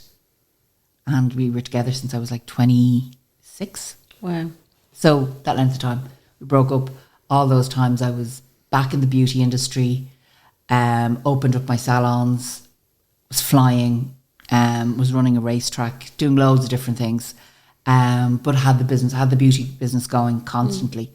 Obviously start doing TV, doing all that kind of stuff. Became quite successful, did a lot of A-list stars, a lot of foreign people that were coming up, American movie stars coming into Dublin. I was looking after them just through contacts. I looked after some girl bands and all that kind of stuff. So things were going okay for me. I was pottering on there, I was making a living. Sam was getting big, everything was going grand. And I was still working for my dad. But then all I did was really work. It was all about work. It's always been about work for me. And so I stayed single for years. And then I met a guy when I was 46 or 47. And I actually went into the worst relationship of my life. So all of this, all that coercive control, all of that kind of stuff all came in. This guy love bombed me. I was quite happy on my own. I was pottering on. I was fine. And then met this guy. And this is when, you asked me to do this thing, I was wondering to myself, what will I talk about? There's so much stuff to talk about. This can be like a 4-parter, Lisa. There's so much to talk about in life. There's so much. Even a night out at Noble, Jesus Christ, there's so much that we can talk about. There's literally, and then it gets to that point where, okay, so all that's a story. It's the story of my life, and the amazing parts of my life and the absolute, horrific things that happened, and all that. And still coming out of it all with a relatively together. Right, I'm not letting you go. Okay. Tell me about your mental health. When did your mental health start getting affected? I think that I was probably always prone to slight mental health issues. I didn't really discuss anything that went on with me. So I was a self-harmer, but in an unusual way, not in an evident way that anybody would see anything. At what age did that start? I think that probably started in my 20s. But it was there wasn't a word for it at the time. I didn't have a word for it. It wasn't something that was spoken about. It was the way I could get relief. I didn't drink, really. Never took drugs. I never got out into anything like that. So I had no real release. And at work was my only release, really, to be honest. Work. I could work. And so I started to do things. Start off with something small, maybe, slap myself in the face, things like that, banging my head with my fists, all kind of low-key stuff. You'd be bruised, I'd be sore. But, nothing you'd really ever see. Made up great excuses, what happened to your face, and oh God, I banged it off the thing. And of course, because of the type of person I am, nobody really. Then it progressed. And then it really got bad after the relationship with the guy that I met. During that relationship, he tortured me. I didn't know what it was called. I didn't know when somebody knocks off their phone, who's been talking to you all day, knocks off your phone and won't answer the phone calls, and then saying that I was crazy. He used to ring me, this is no word of a lie, 40 to 50 times a day. And he was still married, but I had met his wife. They were living together, but they were separated. But that wasn't the truth either. And I met his wife, and she was a really nice woman. And I didn't realise she was probably in exactly the same situation that I was in. But she was trying to get rid of him, probably. And he was an absolute nightmare. He actually destroyed every bit of what I had. Every bit of my gumption was gone. And of course I still had my dad. Of course, all of those things were still there. The family was still there, all of that. But they didn't like him, and they could see it. They could see what was happening. I couldn't, because what was I doing? Working. So when he started to do all these things, and all of these horrible things, like saying the most bizarre things that you wouldn't even imagine a human being saying to somebody that they supposedly loved. And then we were in town one day, and he was like, let's look in this shop. And we were looking in this jeweler shop, and he said, I'm not like window shopping, like fantasy shopping. And I seen this ring, and he was like, do you want to try it on? And I was like, no, because it seemed like bad luck to try on rings. I know that sounds really big. No, I know. Because I'm a very kind of spiritual person. Through all of these things, I've always had my spiritual side, which has always been really important. So I went back and I trained as like reflexology. Because beauty and all of those kind of stuff went hand in hand. So I kind of diversified into all that kind of spiritual stuff, which really was very grounding for me. He used to say things to me like, I seen the devil. And I used to say to him, your darkness will never dim my light, because I live in the light. I live in the light. I've always lived in the light. I live in the bright. So I thought I could help him. Like I thought I could help my husband. Like I thought I could help every man that was in my life. I thought I could help. I could see he had problems. I could see he had issues. But he didn't drink. Okay. And that was one of those big things. Well, he doesn't drink. So at least I didn't have that to worry about, because I'd always had the drinking issues with any of the boyfriends. So this guy was there, and then eventually I was so terrified to end this relationship, because I didn't know what he was capable of doing. And I couldn't turn around and say to my family, because they were like, they could see it, but they didn't think they could get through to me. They could just think, Lisa's like, she's been single for so long, she looks like she's happy, she's doing all this. I mean, I had a great life at this stage. Before that, I was out with Alan and Carl and all the lads, and great girlfriends, great social life, everything. With him was like him and me. And because I wasn't able to manage a relationship, I didn't know, I wasn't capable of managing relationships. I'm still not. When that relationship ended, he bought me a diamond ring. And I was like, he was like, don't think of it as an engagement ring. But I was like, you're married. You're still married. I met your wife. Like, I've met your children. But I didn't realise he was an absolute fucking head case. Like an absolute head case. And he tortured me. Tortured beyond. Like, I started to be jumpy. Like, I'd be afraid walking down to get my car. All this started to happen. He never laid a finger on me or anything like that. That would have, I know that sounds terrible for it to say this. If I had walked in with a black eye, the world would have seen it. Exactly. It was the mental torture this guy put me through. The pure mental torture. Like, it was horrific. So being in that, so all of that invisible padding or that padding that I'd put underneath myself to protect myself, when that was eroded and the business went, everything went, I was gone. I was just a shell of myself. But I was like, I'm going to make a go of it. I'll do it again. I can build it again. It'll happen again. And then I was really not well. I couldn't tell you what was wrong with me. I couldn't explain to you what was wrong with me. I knew that the veil was falling and the illusion of who Lisa was starting to show. So all of my bravado, all of my covering up for all of the years, all of the stuff that I had done, all of a sudden the kinks started to show, and I couldn't stop them. I couldn't stop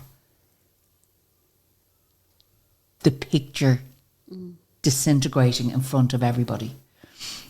And even though I always had my makeup on, I always had my hair done, I always had whatever, I started to do further harming to try and just get rid of that pain. So the self-harming got a bit more and more thing. But I made excuses for it. I've fallen, hurt myself, I did this, I did that, all that kind of stuff. Then I got into burning myself and that kind of stuff. And burns are much easier to hide. And again, I was doing that. And then eventually I could not see the way out of this. I just couldn't see a way out of it. And, I was still looking after my dad and still with my mum and still had Sam and everything seemed to be great. Then one night I just sat down, wrote maybe 10 letters to everybody that meant something to me, individual letters to some people, my mum and dad, individual letters, my brothers, my friends, my son, and I sat down. I took 40 sleeping tablets, and a girl who doesn't drink really washed that down with a bottle of vodka I bought in Tesco's. I'd went and I'd planned the whole thing. So I didn't realise that planning it the way I planned it and the execution of somebody who just does it on a whim like that maybe is in a bad place. I've had a few drinks, they're in a bad place. But when you plan it in the method in which I had planned it, it's looked on a bit differently, because there wasn't it wasn't a fast act. It wasn't like something I'd done in the moment. I planned it. Changed my bed, put on a night dress, lay in the bed, never expected to wake up again. That was just the way it was. I never expected to wake up. My poor mother, of course, I lived in the house. My poor mother came down to call me the next morning. Wasn't no budging on me. All of a sudden, of course, ambulances and all that were called. Again, they didn't even think. My mom didn't even see the letters on the coffee table. Nobody seen the letters on the coffee table. It was just a case, get her out. So the ambulance came in and I was brought out and into Beaumont Hospital. And between the jigs and the reels, obviously, and my niece was there, and I said to her, I said, please, eventually all the treatments were done, and I was very lucky that I didn't take something like paracetamol or something like this. I was just I was just gone. I was out of my head. And I remember opening my eyes and seeing people and going, I didn't think I was ever going to have to face. Even in that, I did not think I was going to have to face these people again and explain myself. I thought they would be better off if I wasn't here. They would be better off if I wasn't here. They would make better lives for themselves. They'd be stronger. I wouldn't be jumping in to save people all the time. I was out. I was over. It was gone. My story had been told, and I was of no benefit to anybody in this world. I didn't see any value in me anymore. And then I was just, and I say this all the time, and people go, what do you mean you were just lucky? I was lucky that time that I had that event, suicide event, that night a man came in. I didn't know who he was. This was like, you're talking like nearly, I don't know how many hours, I'm not very sure of the hours, a long time later. And this man came in, and he was like the head of psychiatry in Beaumont Hospital. And I went from there into services very quickly. So I went from being in Beaumont into services really, really quickly, which for a lot of people, they can't get into services. And I understand that. And I do know I was very lucky. Again, nothing to do with finances. I went into the HSE. That's where I went. HSE, that's where I ended up. And I ended up in the day hospital in Swords, in Curran Clinic in Swords. And through all the jigs and the reels and going in every single day, when I mean I did not miss a day, I did not miss a day. Getting on all the medications, they discovered through all of the things that was going on that I had a thing called borderline personality disorder. And what that means is there's lots of different types of borderline personality disorder. There's people that get very angry and people that get very happy, different. Mine is like I have a show reel. Okay. So I have this reel that I show to you and I show to everybody else, and then there's another personality that nobody knows. So they described it to me like you have this show reel. So when I would go into my psychiatrist or my counsellor or all the psychotherapy, I would have this reel. I'd be sitting there dressed. I wasn't didn't look like I was hanging on by a thread or anything.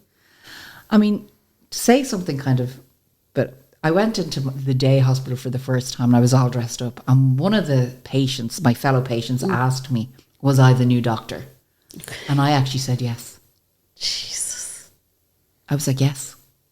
Because I was so convinced that I was not. I convinced that I could help these people. Yeah. I remember the nurse coming in going, Lisa is a patient. And I was like, haha.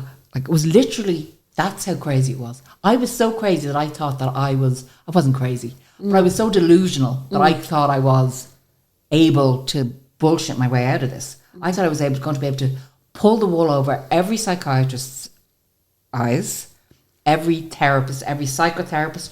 I thought I could fill them with enough crap that they would literally go, she's absolutely perfect. But as I said, the seams were showing. I was gone. And the self-harming was very prevalent, very, very much there. The arms. Did the people find the letters? My niece hid them for me. I asked her. I said to her, will you do me a favour and hide the letters? And she went, and God love her. I mean, she's she's absolutely, I can't tell you what, like, I have an amazing family. And I know I keep going on about it, but I really do have a really good family. And she was young. She was like, not 30. She was probably 26 maybe. And she ran and she got all the letters. And I lived in another part of the house. So it wouldn't have been somewhere, like my mum would have had to physically go down into where I lived to go and find these letters. And obviously that wasn't happening. The only thing, they were down to get pyjamas and stuff like that for me. And she went and she got rid of all the letters. To this day, she never knew where she got rid of them. I asked her, where did you put the letters? I mean, because obviously the last thing I wanted them, because I thought I was going to be able to bullshit everybody when I got home. Yeah. I thought I was going to say, it was a mistake. No. I just couldn't sleep. I took two extra. I thought I was going to be able to bullshit everybody that I wasn't sick or I was fine. And I actually only found the letters. I found out where she hid them. I actually was moving and I pulled out a drawer, and underneath the bottom drawer of like a heavy table, she had pulled out the drawer and put all the letters underneath the bottom drawer and closed the drawer. And never would that drawer be taken out unless I was actually physically moving. I took out the drawer and all these yellow letters were there. Oh. And I reached my hand in and I was like, oh, is this the letters? Believe it or not, I was actually delighted to see the letters. Did you read them? Yeah. I read them. But I read them when I was better. Like, did they help? They let me see how bad I was. I went, if anybody is suffering with mental health, when they say, go to the clinic. I didn't want to go. I didn't want to get up every morning, get ready and go in and sit with people that I didn't think understood me, or that we were from completely different backgrounds, different work ethics. At the end of the day, mental health touches everybody. It doesn't matter whether you're a doctor or whether you're like me, an entrepreneur or a jack of all trades, which we used to call it all the time, that could do like most things, or somebody. It affects everybody in different ways, but anybody can be affected by it. The loneliness of anybody suffering with mental health is so sad and so horrific, because I know what it feels like to be absolutely like as if nobody can understand you. Nobody can see your pain. Nobody. And I think half of the cutting and the burning and all of that kind of stuff was not that I ever showed it, because I always kept my sleeves down. Was kind of a thing like that. I wanted to go, can you see the pain I'm in? Can you see the pain? Because I can't explain it to you. And then I went all the time. I never missed this hospital. Every day. Go up, go in, leave the hospital, go back and pretend everything was okay. My dad could not deal with it. My dad just would say, you never tried to do anything. Sure you didn't, Lisa. That was only a mistake, wasn't it, Lisa? And I'd say, yeah, Dad, of course it was. It was a mistake. I couldn't sleep. You know what I'm like? Because I didn't sleep. I never slept. I was like a person that could survive on 1 hour and was proud of that. They didn't realise that I was actually completely sleep deprived by the time I'd actually got to being diagnosed with all. I was in complete sleep deprivation. I was in, everything that I was doing was wrong. So I ended up then being put on. They started off very small. They'd start you off with something like your antidepressant, and then you'll discover, you have rumination, it's called, where you ruminate about maybe suicidal thoughts or all of this kind of stuff. And then that goes into the more psychiatric type medicines, antipsychotic type things that you're given, which are great in the right doses and everything that's supposed to be, I would be a person that would highly recommend pharmaceuticals, along with the DBT, which is dialectical behavioural therapy, CBT, cognitive behavioural therapy, and all of the other therapies that go with that, as well as your Reiki, as well as your reflexology, as well as your angels, as well as throw the kitchen sink at it. Throw everything at it. Like literally throw everything at it. And hopefully you get out of the other side. I ended up, unfortunately, big wake-up call was I ended up in Ashling House, which is the medical psychiatric unit in Beaumont Hospital. And again, this is another thing of being stripped of anything that you ever believed that you were, if you ever believed you were any better or any worse than me. This is when they call you stripping you down. I walked in there, I had tried to slip my neck, and I went in, I was with my psychiatrist, and she said, I had a bandage on my neck. And she said, I think you need to go into Ashling House. And I was like, no, I don't. Like, absolutely not. I mean, I'm fine. It was like I was doing my hair, and I was like doing this, and I thought I seen this. Like, I could talk my way out of all of this stuff. I thought I could. They could see through me. So I was admitted into Ashling House, and as I was walking in the door, I walked in again, all dressed up, hair done, makeup done, all the rest, and I had to bring an overnight bag, bring stuff with me. And I walked in the door, and I'm sure you know where Ashling House is. It's the building that's facing Beaumont. It's on the grounds of like kind of nearly under the car park. And I walked in, and the nurse was there waiting for me, and I was like, told her my name. She's like, hi, welcome. Can you take out your bag? Open your bag. I was kind of looking at her going, what does she mean? And they took out the laces from my shoes, to cut off the things for the tightening straps for around my waist on my pajamas, everything cut. Anything that you could do any damage with. My perfume taken away from me, glass bottles, nothing, no plastic, no nothing. And I was standing there like as if you're going, are you telling me you're taking like everything? They were like, everything. Wow. And you're stripped of everything. You've no house coat belt. You've no belt from your house coat. You've nothing. You have absolute, so anything they can physically do damage to, it is gone. It's taken away. And again, I can't speak highly enough about the HSC when you're in. I do understand a lot of people cannot get in, and they cannot get appointments, and they're in desperate states, and there's families that are suffering. I know, and I know my heart breaks. But if there was any advice I can give to somebody, if you get one appointment and they tell you to come back, never drop, because they only give you, it's really 3 strikes and you're out. You miss 3 appointments, you're out. I've never missed one.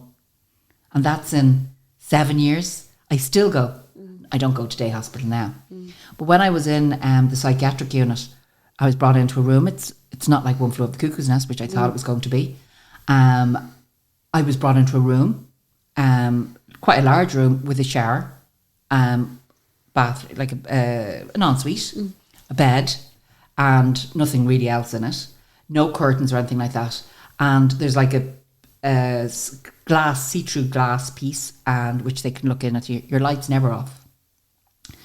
And you get up every morning, you go and you collect your medication. Your medication's not brought to you. It's not like hospital where your medication, you walk up and you collect your medication at a window.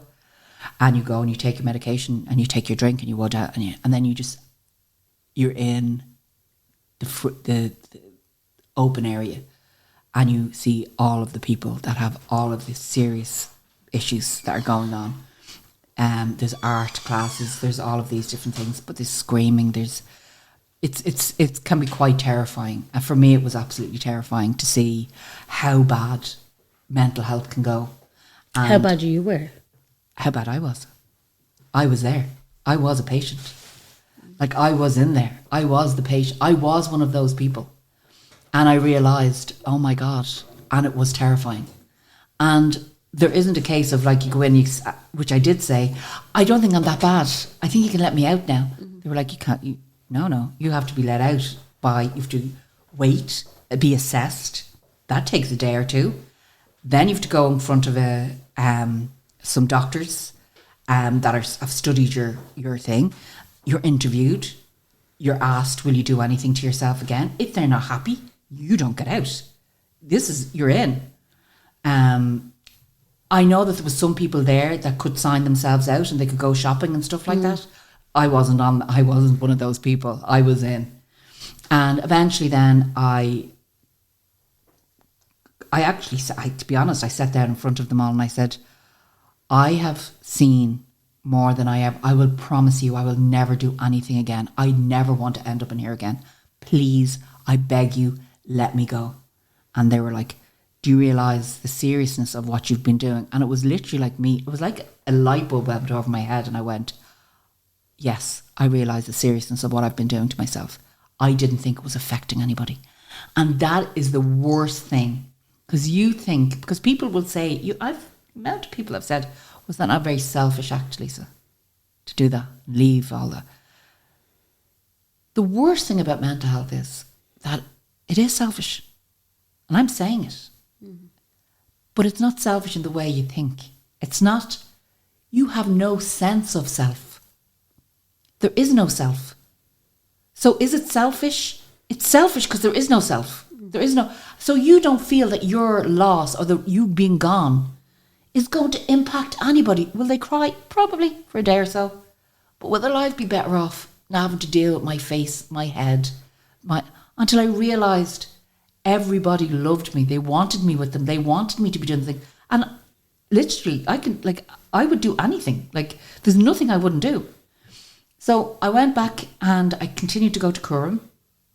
I went to DBT, which is dialectical behavioural therapy, which is learning all these small tools to get you out of a bad vibe.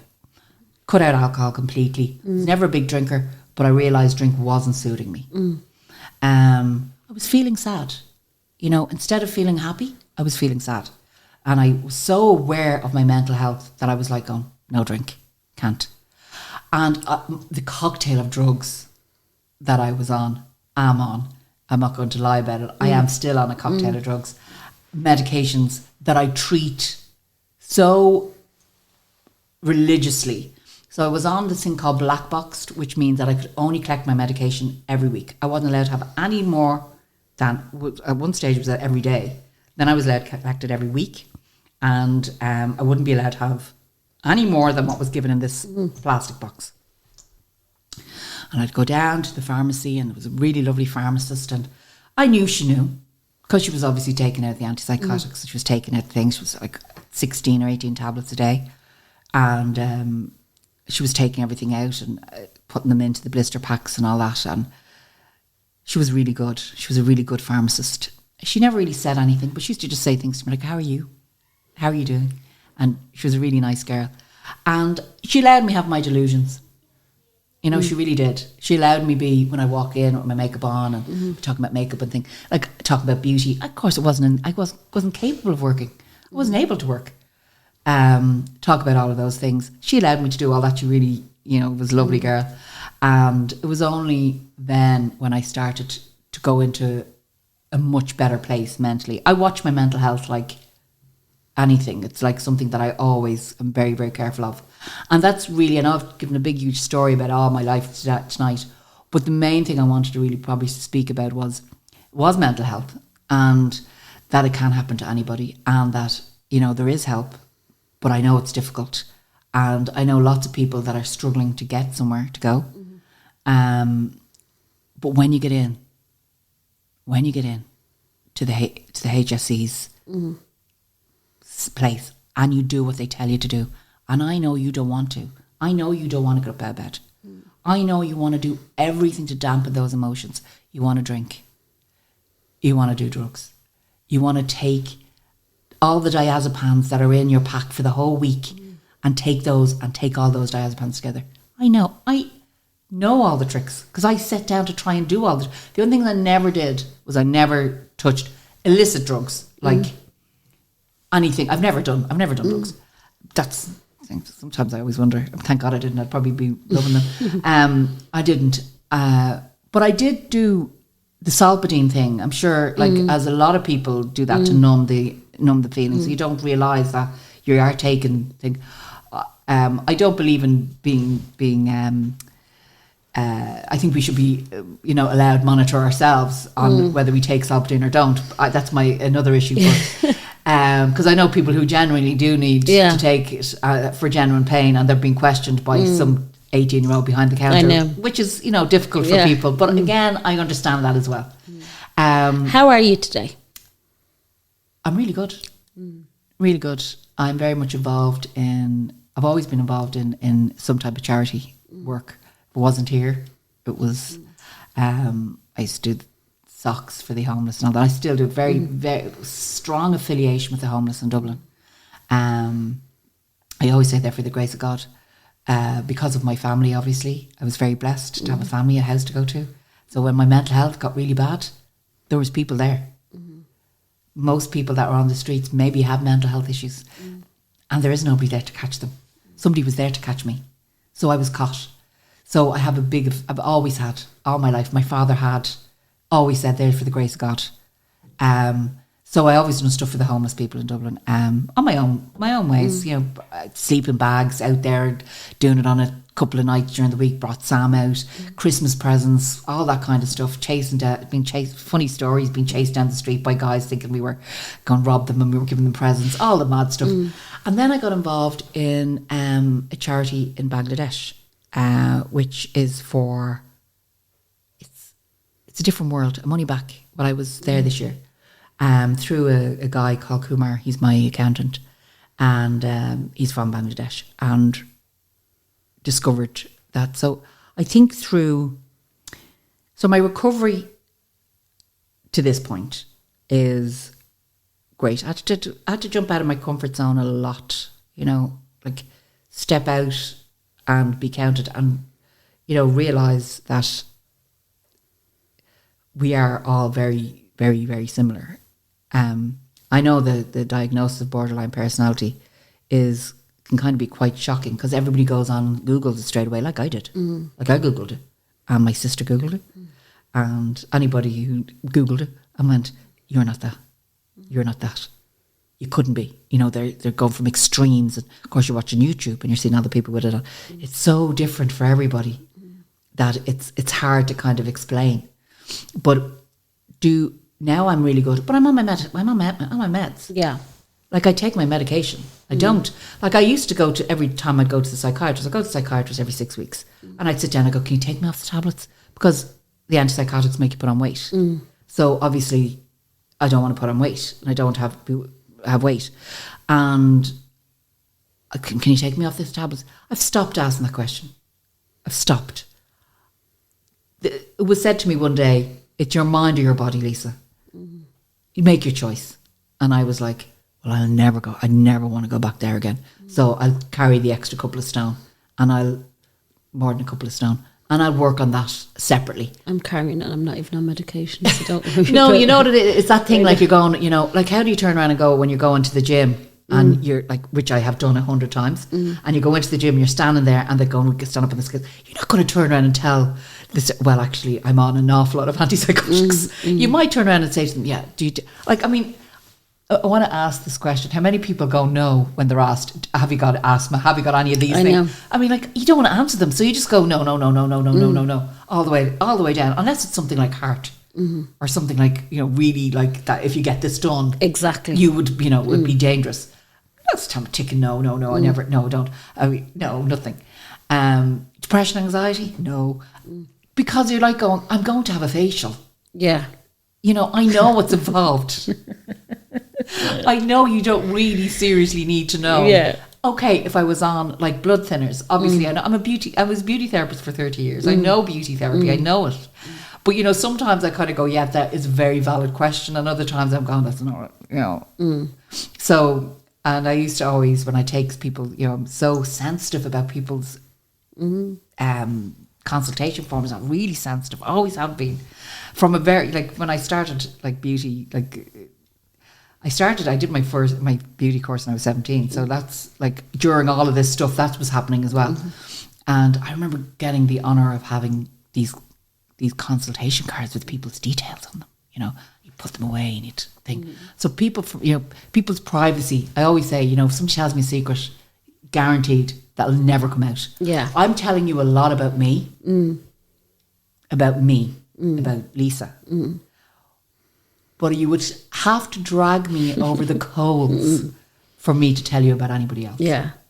So that's the way it's always been. I mean, but I will say this thing. Of course, I've lost my dad. My dad This is what I passed want away. to talk about. I want to talk about your dad because it was huge for the community, but it must have been Huge. everything for We you had guys. the joy. I had the joy of being able to nurse him at home, which isn't possible for everybody, and especially in the house I live in. We could set up full room. Although I understand that not everybody can do it. So please, if somebody is suffering and they have to go into hospice, 100%, it's the best place. I was lucky that I obviously have a little bit of background that I was able to do injectables and stuff like that and put in injections and do my dad's. So my dad was perfect, paralyzed, but perfect. And he had got a mark. A mark is like it's like a mark. We call it a mark. It's like a bruise. It looks like a bruise on his hip about 4 years ago. 4 years ago. And it ended up, it was a pressure mark. And I went in to check him one morning because my mum and I did all the medicals, everything for my dad. We never had anybody in the house. We didn't need anybody. We did it all on our own. My mum definitely did it all on her own. And I was getting my dad ready to get out. And I noticed this little kind of like a shadow. And I was like, Dad, what's that? And he was like, what? And he'd got a new car, a new Mercedes. And they changed the seats and they were bucket seats. And he was down at the races and he sat in the bucket seat for like, and the pressure had caused this mark on the side. And then we don't know how long it was there. But anyhow, it ended up that it was what looks like a tiny little spot from the outside actually is huge on the inside. So that happened and we were in Beaumont with that. And God, we were like, I was up for pre-COVID. So I was in the hospital every day and night. I would just stay in the hospital because my dad's paralyzed. So you'd say to them, everybody'd say, can he stand? And I'm like, he's paralyzed. So no, he can't. So we just stayed in the hospital with him. I'd come home, my mum would be up because he couldn't get up and brush his teeth. Yeah. Couldn't go and have a shave. He couldn't go to the bathroom. Couldn't get out. So we had to have all of that. We had our own kit. We had everything organised. So we got out of hospital, and that's the first time we ever had people coming to the house to help us care for him, because it went from him jumping from the wheelchair to the bed or jumping to having to use hoists, but we couldn't have any shearing on the skin and all that kind of stuff. So we started with the hoist. We had the crackle and we learned how to use the hoist, swinging him. I put the hoist on upside down. He fell on his head. He went from a manual chair into an electric chair. He went flying out the door at 100 miles an hour, flew off the steps, broke his leg. Jesus. Like loads of mad things happened, and we'd laugh our way through all of it.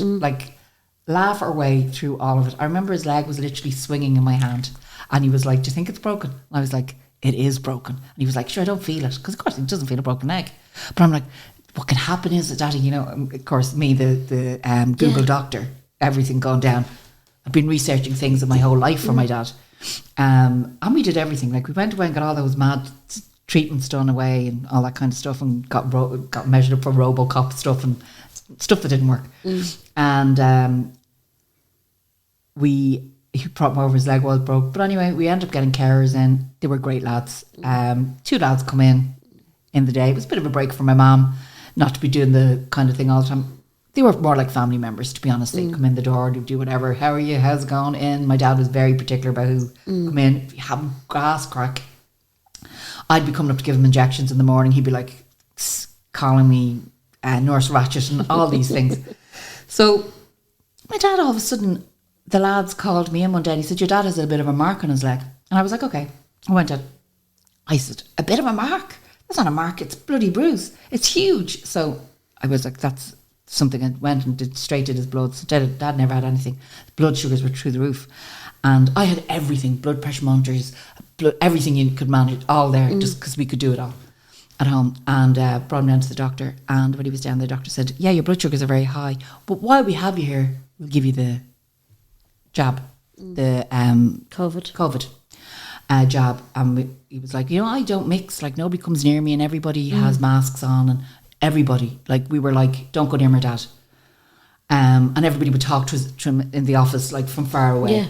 And my mum, of course, was isolating as well. So they were isolating. They were isolating up on the farm. Nobody was there. Like nobody was mixing. I was the designated person to die. Like it was me who went to do the shopping. Who's going to be doing the throw Lisa out to do the shopping. And all of a sudden my dad started losing weight. I was like, my dad was like strong, like even though he was 77, he was like big shoulders on him, from lifts up and down, lifting himself up and down in the wheelchair. He used to like do these press ups constantly. And he came down from the stables, and he was coming up the ramp, and he said, Lisa, come into the bedroom. And I went in the bedroom. He said, I think we could better call the ambulance. And I said, okay, Dad. I went out. My mum was going to Italy, and she was like, I'm not going. And I was like, you go. I actually threw her on the plane to Italy. Amanda was over there. She was over in Lake Como. Threw her on the thing. Because I was like, there's nothing you can do. COVID's here. Yeah. Like, we can't get into the hospital. But I knew, being the personality that I have, I would ballyrag my way into everything. Again, my dad's paralysed. Nobody can manage him in the hospital. They're like, we can't let you in. But because he was paralysed, I did get a dispensation to get into the hospital. And then through the jigs and the reel and all the tests, they said he had a thing called endocarditis, which was flora and fauna growing on the heart. And I said, what can we do? And he was like, not much, but your dad is strong. And then he called me and he was like, your dad's had a heart attack. And I was like, and he was like, I don't. And then he rang me back and he goes, your dad's perfect. He's back. Like, it's weird. But they weren't calling all people to the hospital at this stage. Yeah. They were, because it was right in the height of COVID. So anyway, through the jigs and the reels, they ended up saying, he's never going to get out of hospital. And I was like, over my dead body, he's coming home. Yeah. And they were like, can you do these infusions? Which means they deliver these infusions every day to the house, every week to the house.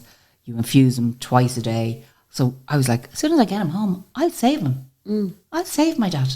I'll get him home, get him proper food, open the curtains, let him see the horses. We'd be running the horses up and down outside the bedroom window, put a hospital bed in, which we hated. I mean, the only argument my mum and I have ever had in our lives were over the hospital bed. And had his room all set up, TVs, everything, I set up my office into there with him. Everything was great. And so we got out in September, the early September. And I was doing the infusions and all the rest of me. Had great gas. Like every night, my ma would take the infusion out of the fridge. It'd cool for an hour, that I'd go in. And then it kind of was getting a little bit, I think the doctors came and a couple of other things. And then we knew then there was something more going on. But we didn't want a diagnosis because I knew if we had got a diagnosis, it wouldn't have been good for my dad. For his vim and vigour. And he used to say every night, he'd be having his dinner, I'm going to eat this, and I'll be back up in the office, And you are trying to keep me out of that office. And I was like, listen, if you're ready to go up that office, you go up to the office. But he had everybody in, doing business at the side of the bed. He was chatting away, everybody was in. Gary flew home from Canada, and Gary ran home twice. First when he was in hospital, then again. And then the doctor came up and he just said, I was like, Dad, why are you in pain? I'm still doing the infusions. And he was, yeah, I'm in a lot of pain. And the doctor came up and the doctor just said to me, listen, I'm going to give in. He just, a van arrived with just all of this stuff, all the injections, the needles, the morphine, everything was brought in. And the hospice came 2 nights. She came, first night was a lady called Mary, lovely lady, and we were like, no, we don't need the hospice, we're fine. We didn't realise we were actually in hospice care at this stage. They'd come, but they were just so lovely. We didn't know. They were like, and we were like, don't tell my dad you're from that. No, I'm just chilling, I'm just telling Mary, I'm just here to see it. My dad was like, oh, how's it going, Mary, how's it going? But he was weak, he was getting weak. And she was like, you just go to bed. And I was like, no, I'm not going to bed. No, you go to bed. Go up the next morning, Mary went. And then the next night did dad's infusions, chatting away to him. And he was tired, just tired. Sam, Liam, my brother Liam, Gary was home, my debam. And I walked down the stairs and I sat down, and I just sat down. I literally sat down in the sitting room and my phone rang. And it was the lady, because your dad's breathing has changed. And as I ran up the stairs, Gary was coming out of one room, Sam was coming up the stairs, he heard me running. My mum was coming out of her room, because obviously she was in a different room, because my dad was in the hospital bed. And they'd always share the same room, but because of the hospital bed, and it was noisy. The mattress was noisy. And we went in, and my dad passed away. Like, so peaceful, so perfect. It was like, I couldn't tell you that it was any better of a passing. And for me, who's like a total daddy's girl, I said to the hospice nurse, I said, can I get him ready? And she was like, yeah. And I brushed his hair and washed his face and put his cream on and did him up and all the rest, and put something under his mouth, chin, to stop his mouth opening, and just had him there, and just so peaceful, no tears, no nothing, because I just was like, we have been so blessed. Like, he should have died when he was 39. He was now 77. And he slipped quietly into heaven. And when I say I believe the difference between, and this might be everybody's belief, and this is, but I believe there's a veil, just a veil, between the living and the dead. Because I'm actually, as I'm sitting here talking to you, I can feel the shivers running up my back. My father is with me in spirit all of the time. How the family dealt with it as a whole, when you have such a strong patriot, like this strong man in the centre. He was the centre of our universe. He was the complete centre of our universe. Everybody, he was just the centre of our universe.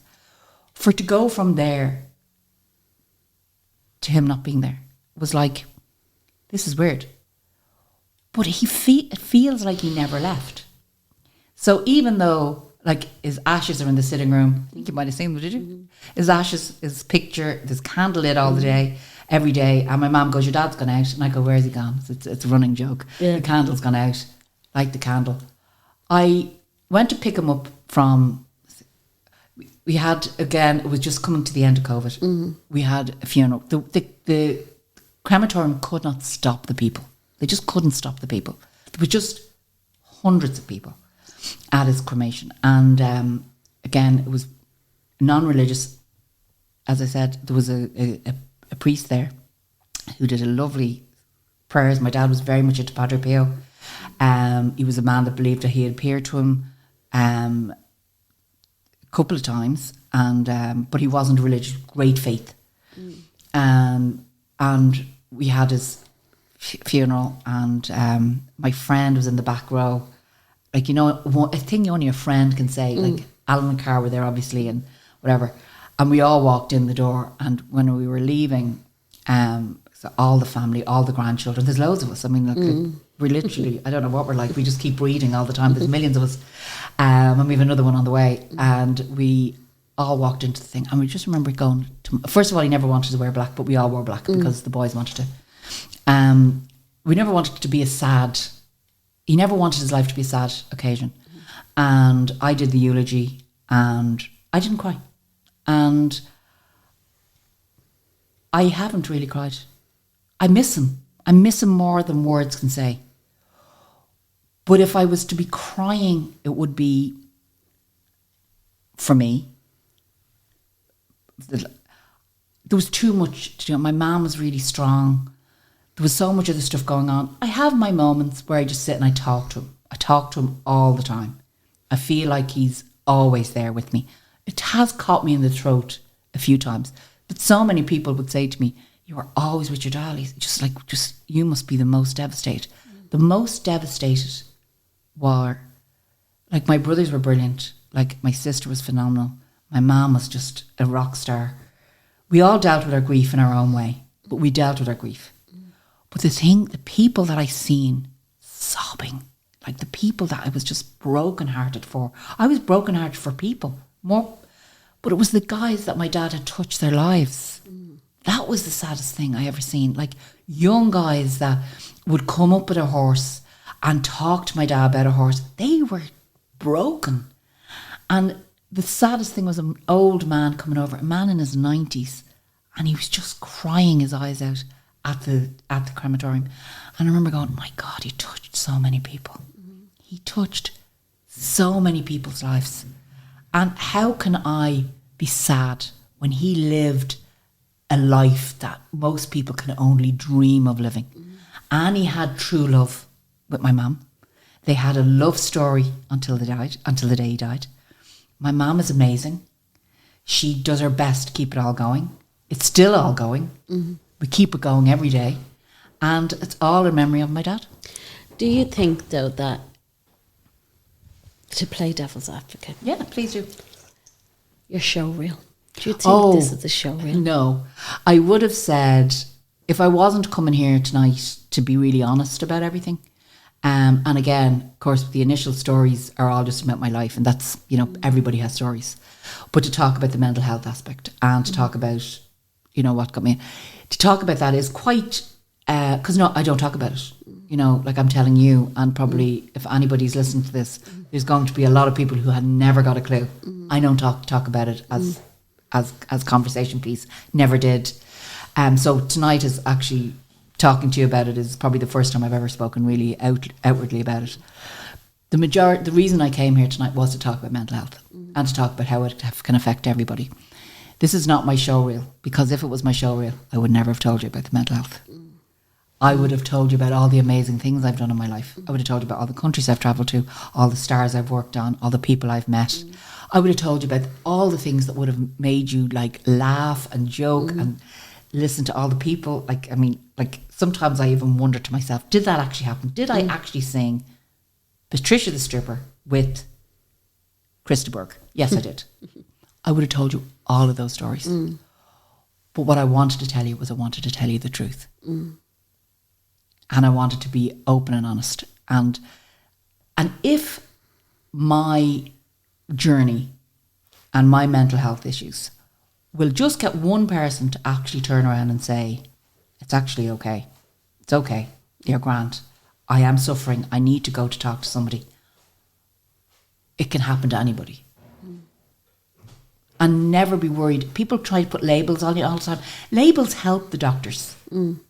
That's what labels do. I've asked 100 times, why do you call me, borderline personality?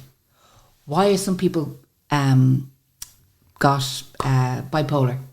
Why are all, everybody seems to have a label. The only reason people have to have a label is that the doctors need to be able to put you into some... We are all individuals. We are all different. But through all of this, there is similarities between us all. We are all human. So there has to be a way of filing us into some kind of categories. So I'm sure borderline personality, and I know, has hundreds of different ways it shows itself. Like bipolar disorder does. Like schizophrenia does. Like all of these disorders, and like the thing that seems to be affecting everybody is generalized anxiety, which seems to be knocking the socks off people, and they don't know what it is. They don't know why they're suffering. They have no idea. And I just want to say it can happen to anybody, even when you had a mad life like mine. So that's the end. That's really the... And we haven't even talked, and I think it would be another conversation another time, is the Bangladesh story, because that is a huge part of your life. And the great work that you and Kumar do, like, there is just unbelievable. There's more than me. There's about 20 Irish people, and it started off with a hospital being opened, the Irish Friendship Hospital. This has all been self funded. Reason being is that we were waiting, because everybody was like, when I was in Bangladesh, Lisa, how can we give money to these children? How can we wanted to set it all up correctly and right, and it's going to be no administration fees or anything like that. So anybody who when the charity's up and running, it will be, their money will be going directly to the children. There's no administration fees, there's no rent, there's no things, there's nothing like that needs to be done. We're all business people, so we're all well able to manage the running of the charity. And when that happens, I think it is that we should sit down, because there is horrific stories. The stories are just beyond. I mean, what I've seen in Bangladesh between like sex trafficked children, and the fact that the parents don't want them back because the stigma is too much. The beauty of these children, the innocence of these children, and the reason that there isn't like a big Christian society in there helping, like you have in North Africa and places like that, is because they're very devout Hindu or Muslim. So they're very much devout and they're very established in the relationship. So you're not going to get Christian charities going in. Yeah. You're only going to get individuals that are going in to help these people out. And it is a monthly thing to keep people in houses, keep the children safe, keep all of that done. But that is another day's work. But when the charity is set up, I'd love to come down and talk to you about it. And on that note, we leave it there. Thank you so much, Lisa. Thanks very much for sitting down with me. And I know I was like, we're sitting down. So I'm so glad we did. Thanks Thank so much, you, Rebecca. Thanks a million.